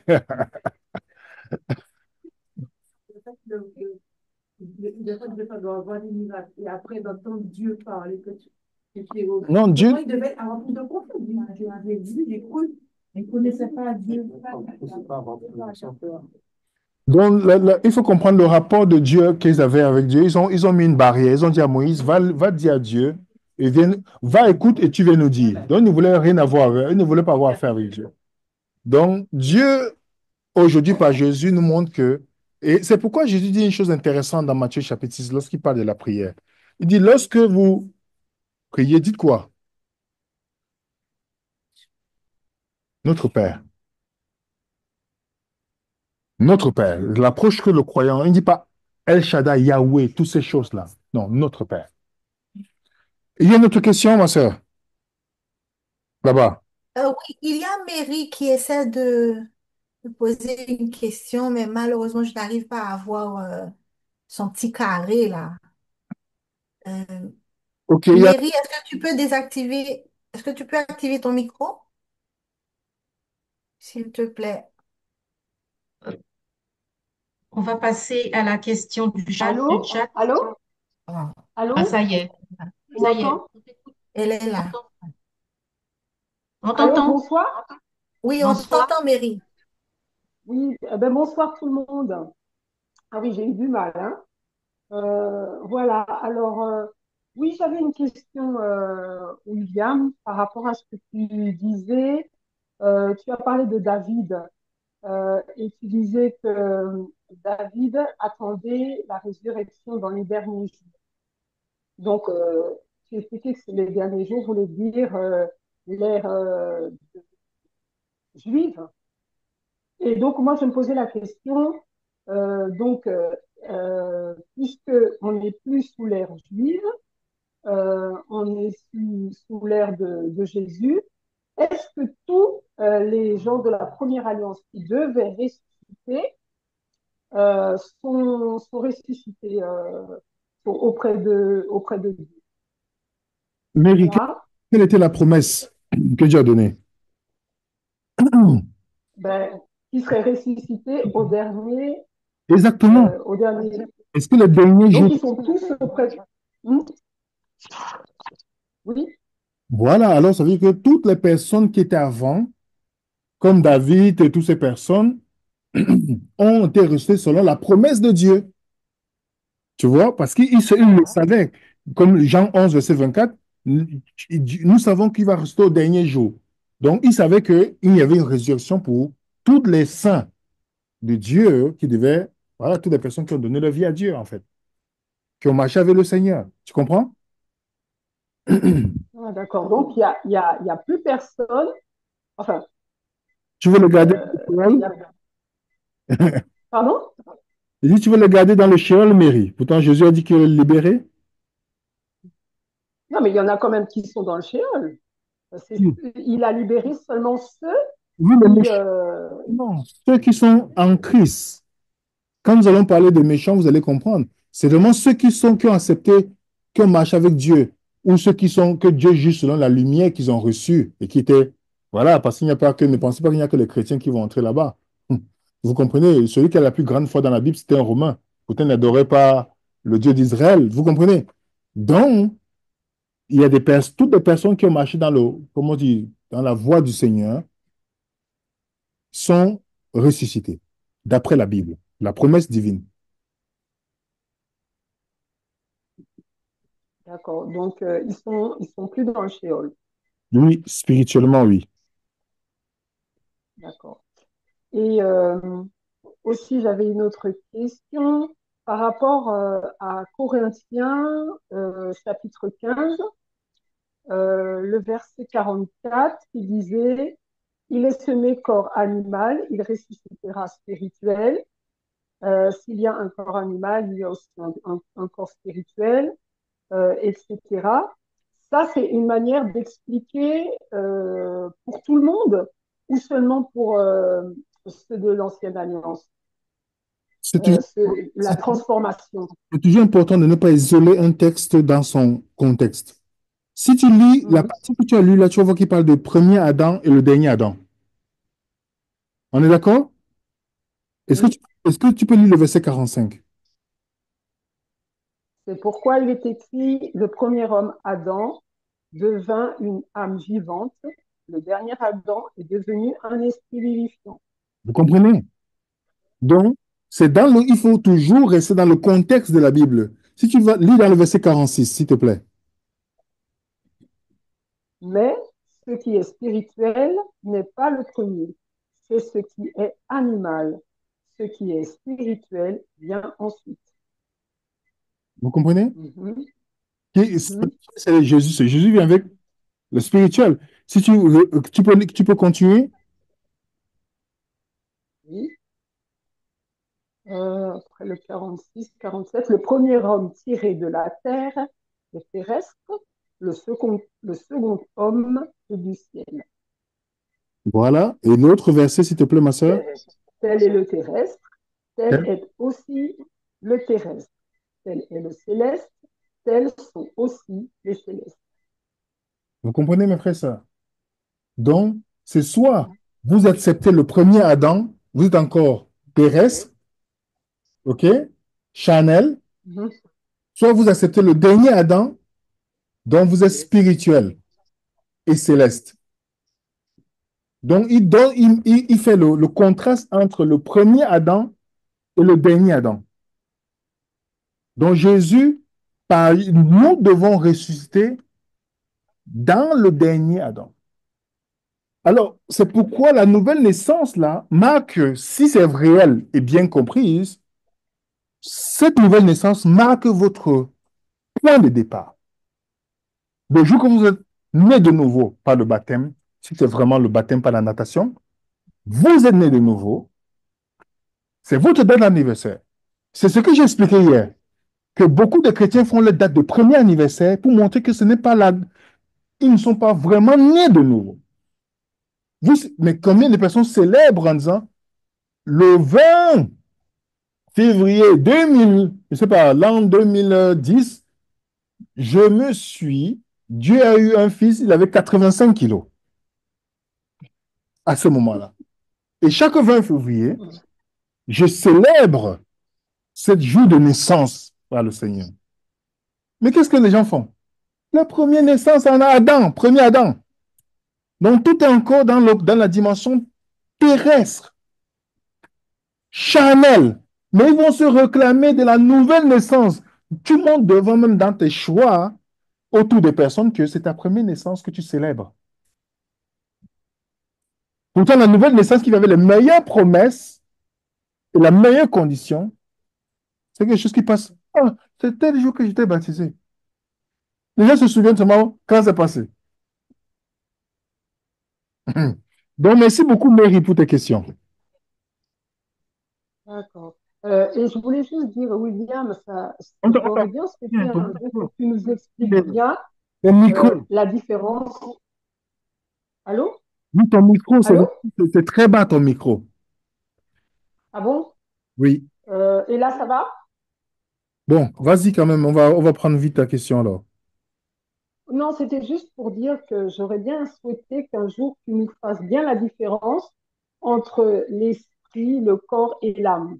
Parce que je t'ai entendu dire tout à l'heure que l'âme, en fait, reste vivant et c'est Dieu qui peut le détruire. Donc, je ne veux pas développer ce que je plus, mais ça serait bien qu'on ait. C'était J'aurais bien Matthieu, souhaité qu'un je n'ai jour pas dit tu que nous. l'âme reste vivante. J'ai cité Matthieu 10, verset 28, qui dit que seul Dieu, c'est le Dieu, seul Dieu qui peut permettre que ton âme ou ton esprit soit toujours en vie. C'est pas ce que j'ai dit? C'est seulement Dieu. Jésus dit que ne craignez pas ceux qui ne peuvent tuer le corps, là, non. Ceux-là, c'est qui? C'est le monde matériel, ne peuvent pas avoir accès à ça. Mais craignez plutôt Dieu qui peut empêcher que ton esprit ou ton âme ne puisse continuer. Voilà ce que j'ai dit, ma soeur. Oui, mais l'esprit et l'âme, alors c'est la même chose. Parfois, c'est interchangé dans la Bible. Oui, c'est parfois interchangé dans la Bible.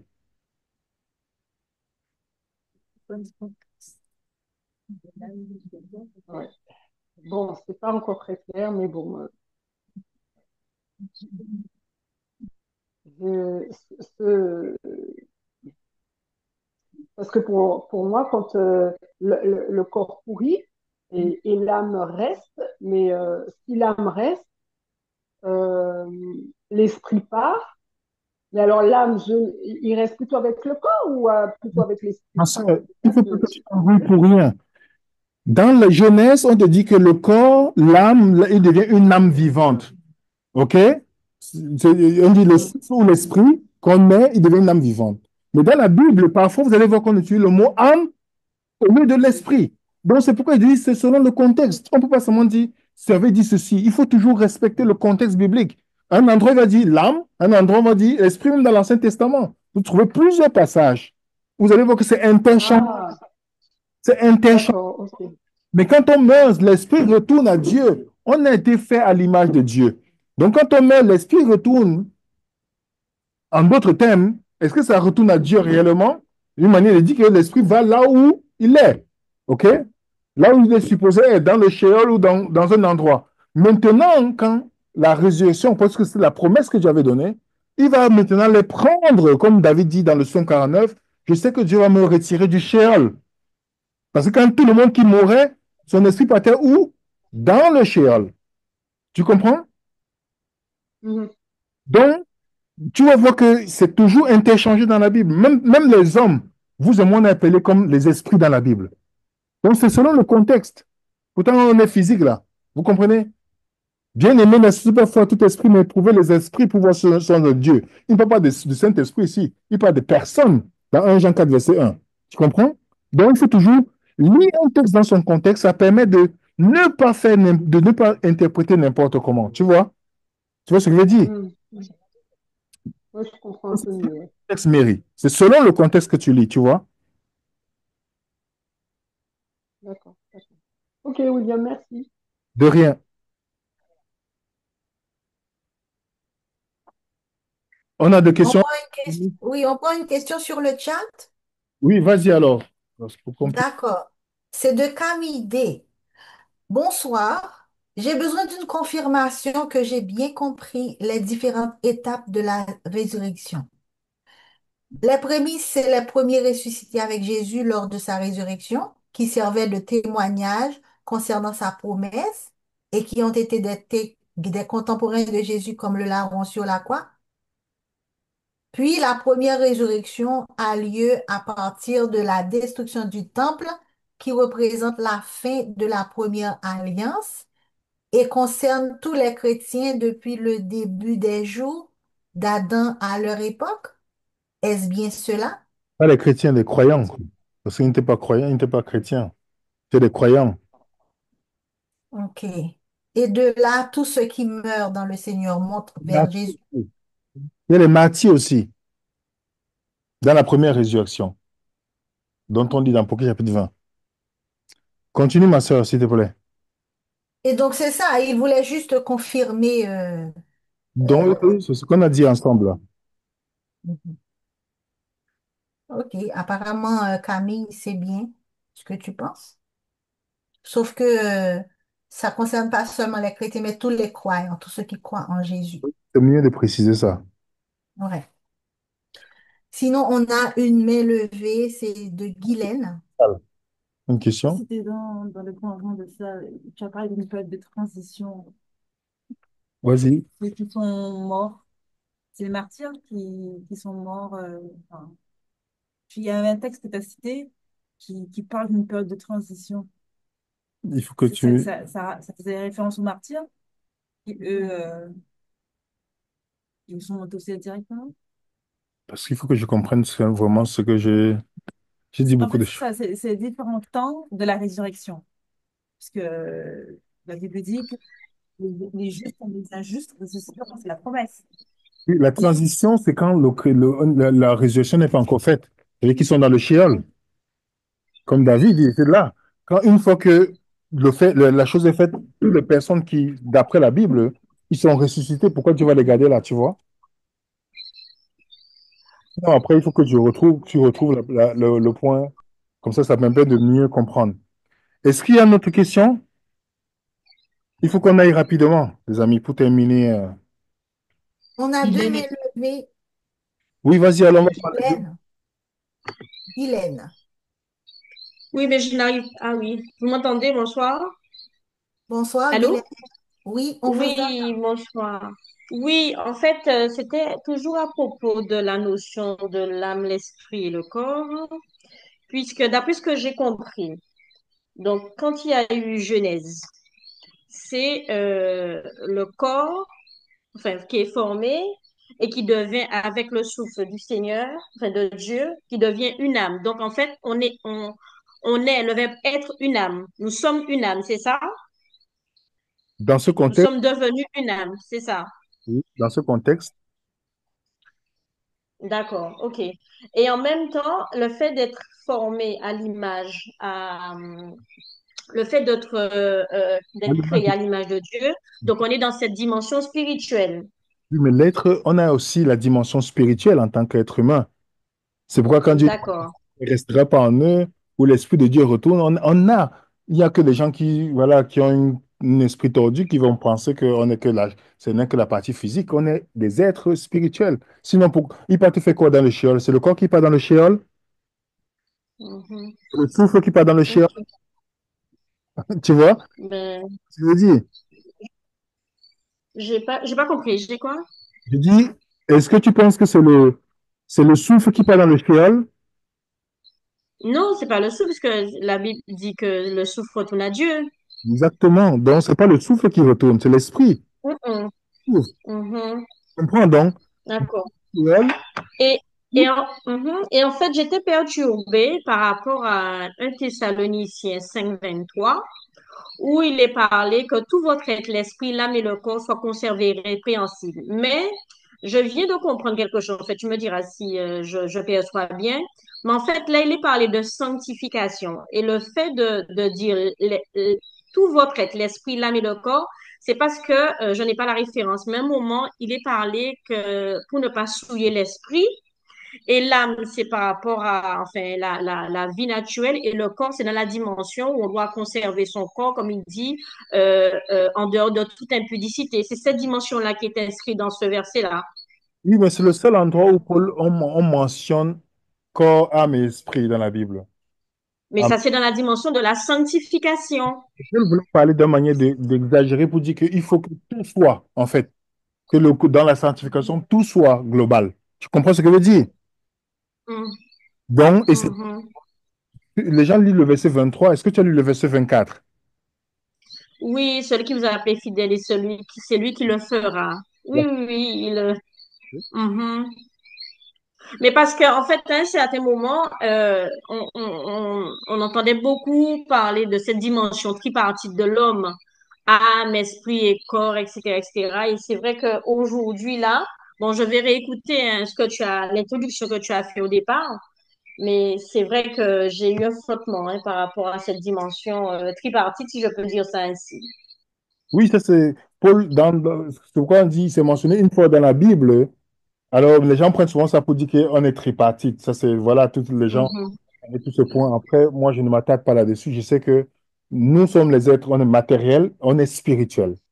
Vous voyez, je reste dans cette dimension parce que c'est beaucoup plus ça qui est récurrent dans la Bible. Je veux comprendre un verset biblique et directement dit que c'est ça la norme. Pourtant, il y a 15 000 versets bibliques qui disent que on est plutôt le corps et l'esprit. Vous comprenez ce que je veux dire? mhm. D'accord. Ok. D'accord. Ok. Merci. Merci. On a une autre question sur le chat de Jean Palme. Concernant Moïse et Élie, comment expliquer qu'il ait pu être avec Jésus et vu par les disciples? Comment expliquer? Qu'ils aient pu être avec Jésus et vus par les disciples. Comment expliquer que Enoch est enlevé? Vous comprenez? Est-ce que Dieu avait la capacité d'amener des personnes? Bien sûr. Alors maintenant, dans le contexte de Matthieu 17, je pense que c'est de Matthieu 17, la transfiguration est dans Luc 9,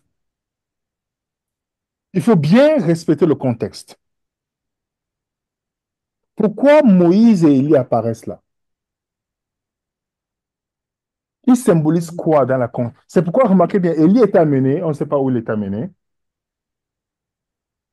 Moïse, c'est Dieu lui-même qui s'en charge de l'enterrement de Moïse. Personne n'est venu là pour enterrer Moïse. Moïse symbolise la loi, l'autre symbolise les prophètes.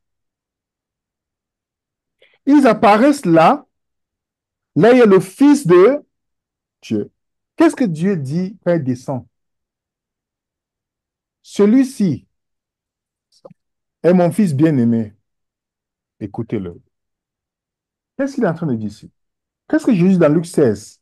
La loi et les prophètes ont poursuivi jusqu'à Jean. Donc, leur point, ça marque la transformation, marque la, comme pour annoncer la fin de Moïse et Élie, que c'est maintenant Jésus qui devient, il dit, écoutez-le, pas écoutez-les. Écoutez-le. Et d'où Hébreu 1, l'auteur d'Hébreu dit, Dieu, dans l'ancien temps, a parlé de plusieurs manières par les prophètes. À la fin du temps, ne parle pas à son Fils.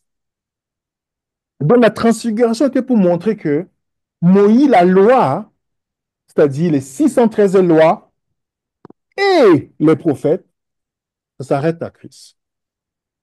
Maintenant, s'il y a une personne que vous pouvez écouter et suivre, c'est Jésus. Donc, quand quelqu'un vous amène Moïse, tu dis, Jésus, mon frère, c'est Jésus qui l'a dit d'écouter. Donc, voilà pourquoi cette image apparaît. C'est tous ces symboles que Dieu met devant nous. Vous comprenez? Et c'est très intéressant parce que les gens disent que Moïse et Élie symbolisent ceux qui vont mourir et ressusciter l'autre. La Bible ne dit pas ça. Et si ces gens-là vous disent quelque chose, vous partez seulement dans Matthieu chapitre 16, verset 28. Ça, c'est leur recette. Vous leur demandez, expliquez-moi ça. Et Matthieu 24, verset 34. C'est tout. Donc, c'est bon pour tout le monde, c'est bon? On a plusieurs questions sur le chat, mais on a aussi deux mains levées. Euh, juste un instant. Euh, OK. De AM. Si je comprends bien, la résurrection des corps aura lieu au retour en gloire de Jésus. Bon. On a dit ici que la résurrection, c'est quoi ici? Ouais, est-ce que vous avez vu, à moins que AM nous donne un passage qui nous parle de la résurrection de corps des saints. La Bible dit simplement que on donnera un corps incorruptible quand on revient dans le corps. C'est tout ce qu'on dit. Mais on ne dit pas que le corps ressuscite ici. OK? Quand tous ces gens sont ressuscités, c'est Dieu ce qui les voit. C'est bon pour tout le monde? Il y a une autre question, ma sœur. Oui, c'est Lucie qui lève la main. Lucie, tu peux activer ton micro. Oui, bonjour à tous. Merci, La dernière, que- Seigneur.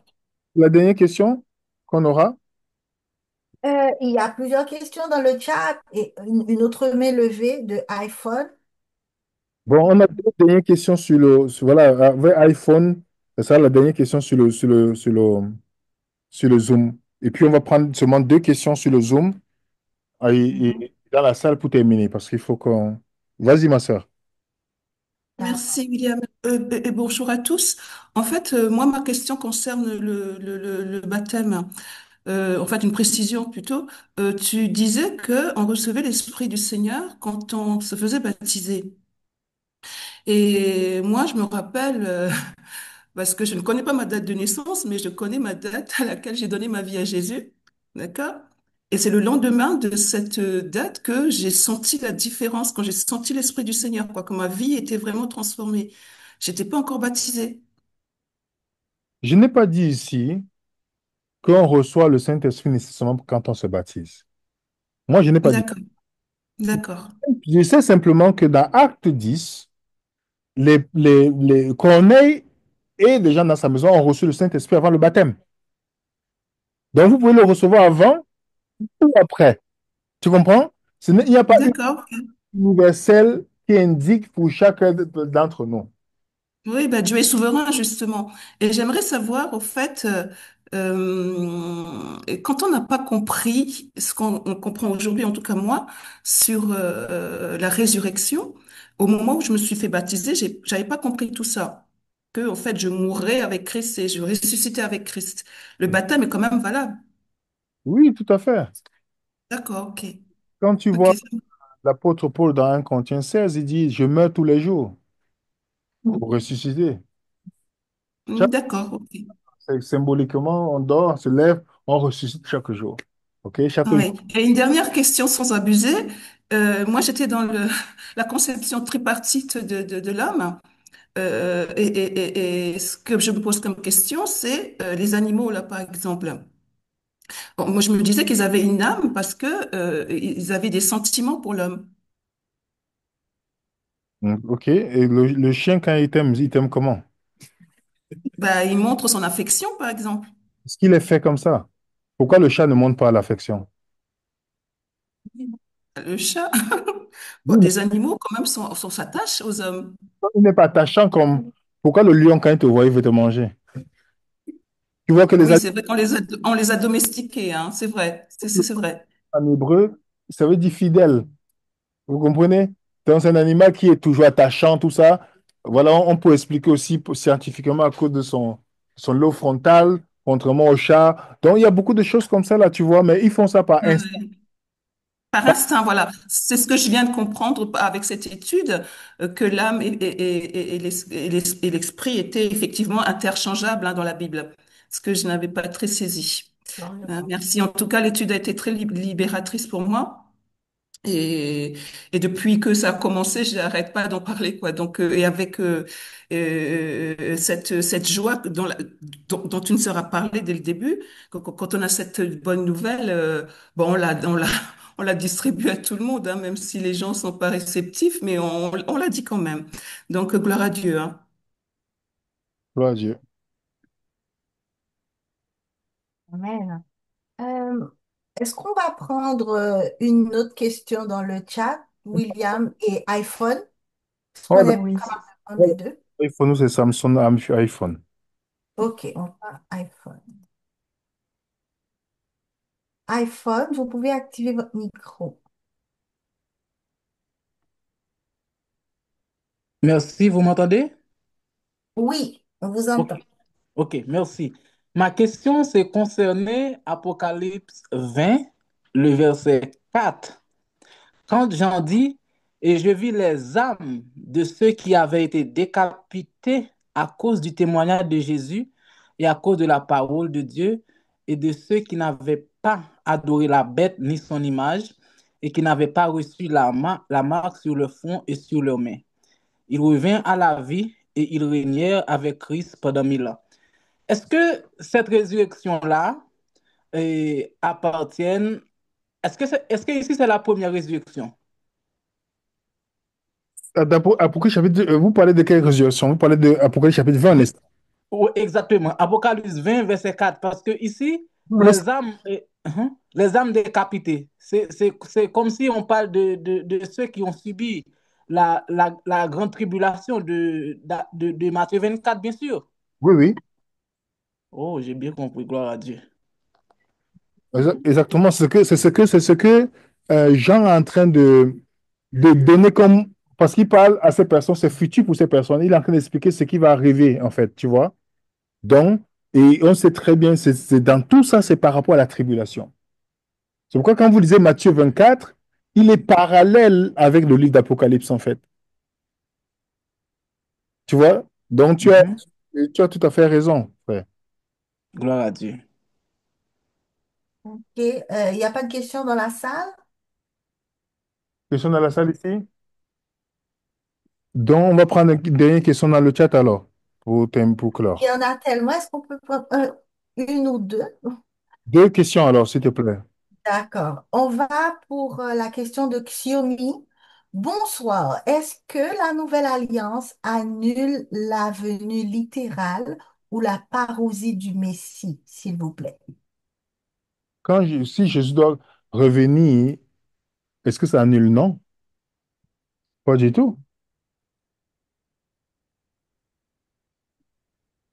Ok. Donc, mais là, elle parle de la venue littérale. Oui, oui, on a dit que ça n'annule pas.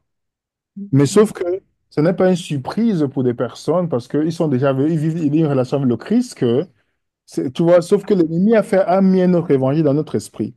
C'est qu'on attend, on se dit, ce sera à ce moment-là qu'on va commencer à dire waouh Jésus. Non, c'est maintenant qu'on dit waouh waouh Jésus. Quand il revient, c'est seulement une simple formalité en fait. Tu vois? Ok. Mais la venue dont on parle dans Matthieu 24, 34, Matthieu 16, 28, cette venue-là a déjà été faite, mais ce n'est pas une venue physique, c'est une venue par rapport au jugement qui est décrit dans la Bible. Ok, d'accord. On a une autre question de Jean Palme. Que pensez-vous de ce texte dans le livre des Actes au moment où Jésus monte au ciel? Il dit que de la même façon que vous avez vu, que vous m'avez vu monter, c'est de la même façon que vous le verrez pour revenir. Que pensez-vous de ce passage? Venu dans quoi? Il est monté dans quoi? Monter au ciel. Avec, Jésus monte au ciel. dans la... Il dit de la même façon que vous avez vu monter le Fils de l'homme dans sa gloire, etc. C'est de la même façon que vous le verrez revenir. OK. Qui le verra revenir? Il est monté dans quoi? La nuit, n'est-ce pas? Oui, Voilà. Donc, est-ce qu'il est revenu dans la nuit? Il est venu dans la nuit pour le jugement. Il faut prendre le contexte du verset. Qu'est-ce qui posait là comme question à Jésus dans le verset avant? Parce que vous voyez que nous lisons toujours un verset, on l'exclut, on prend quelque chose. Il pose la question à Jésus, est-ce qu'à ce temps que tu vas rétablir le royaume d'Israël? Il pose beaucoup de questions à Jésus par rapport à ce qui doit arriver pour le jugement. Qu'est-ce qu'il a dit? C'est là où le verset apparaît. Mais si j'exclus ce verset-là, je vais penser qu'il parle de sa venue littérale. Donc, si c'est le cas, posons-nous une question simple. Matthieu chapitre 16, verset 28. Quelqu'un peut lire Matthieu 16, verset 28? Matthieu 16, verset 28, je lis, je vous le dis en vérité, quelques-uns de ceux qui sont ici ne mourront point, qu'ils n'aient vu le Fils de l'homme venir dans son règne. OK, ils sont morts.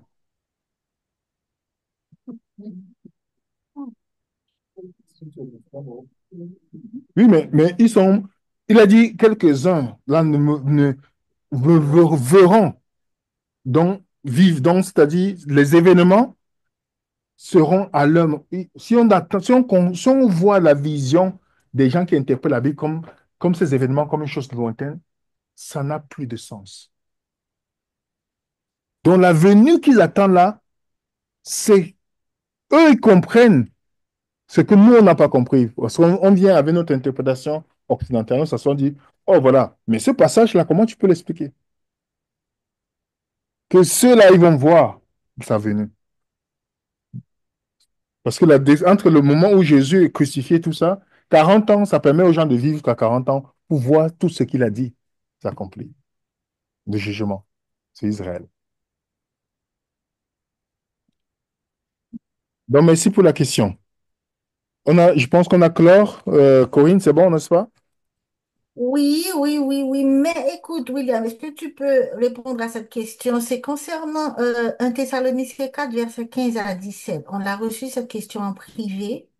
Est-ce que tu peux expliquer ce passage? 1 Thessaloniciens 4, verset 15 à 17. Dans, C'est la toute dernière. dans la vidéo, j'en parle. Dis à la personne de prendre le temps. Si on a pu récupérer la vidéo, elle regarde. J'en parle dans la vidéo. Ok. Parce qu'il faut qu'on libère la salle. D'accord. Eh bien, bon, ça a été un plaisir d'être avec vous, chers amis, pour partager cette étude sur la série L'état des morts. Et aujourd'hui, on a vu la résurrection. Et je sais que beaucoup d'entre vous avaient encore des questions. Ben, nous vous prions de les garder et de les envoyer à notre adresse email. L'adresse email de Venez et Raisonnons. Venez.et.raisonnons@gmail.com. Sinon, on vous donne rendez-vous demain. Je pense que c'est dans la matinée, n'est-ce pas, William? À quelle heure demain? 10 heures de Guadeloupe. Donc, D'accord. de France, on aura une période de questions-réponses. Et puis on va faire 30 à 45 minutes de questions-réponses. Après, on a une autre présentation sur la suite sur l'état D'accord. de même. D'accord. Alors nous disons bonne nuit à ceux qui vont aller se coucher en ce moment. Et voilà. Et à demain. Nous demandons à Mylène de prier pour nous, s'il vous plaît. Ok, nous prions.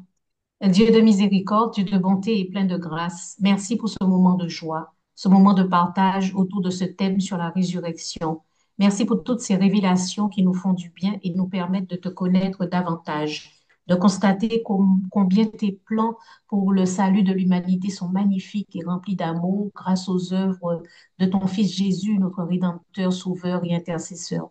Que ton Esprit Saint continue à nous influencer, que vous trois, Esprit, Jésus, le Fils et Dieu le Père, nous accompagnent durant cette nuit pour certains et durant la journée qui va commencer pour les autres. Bénis chacun de nous et reçois favorablement la prière que je t'ai adressée au nom de Jésus crucifié et ressuscité. Amen. Amen. Chers amis, Au bonne revoir. nuit et bonne journée à d'autres. À demain, Dieu voulant.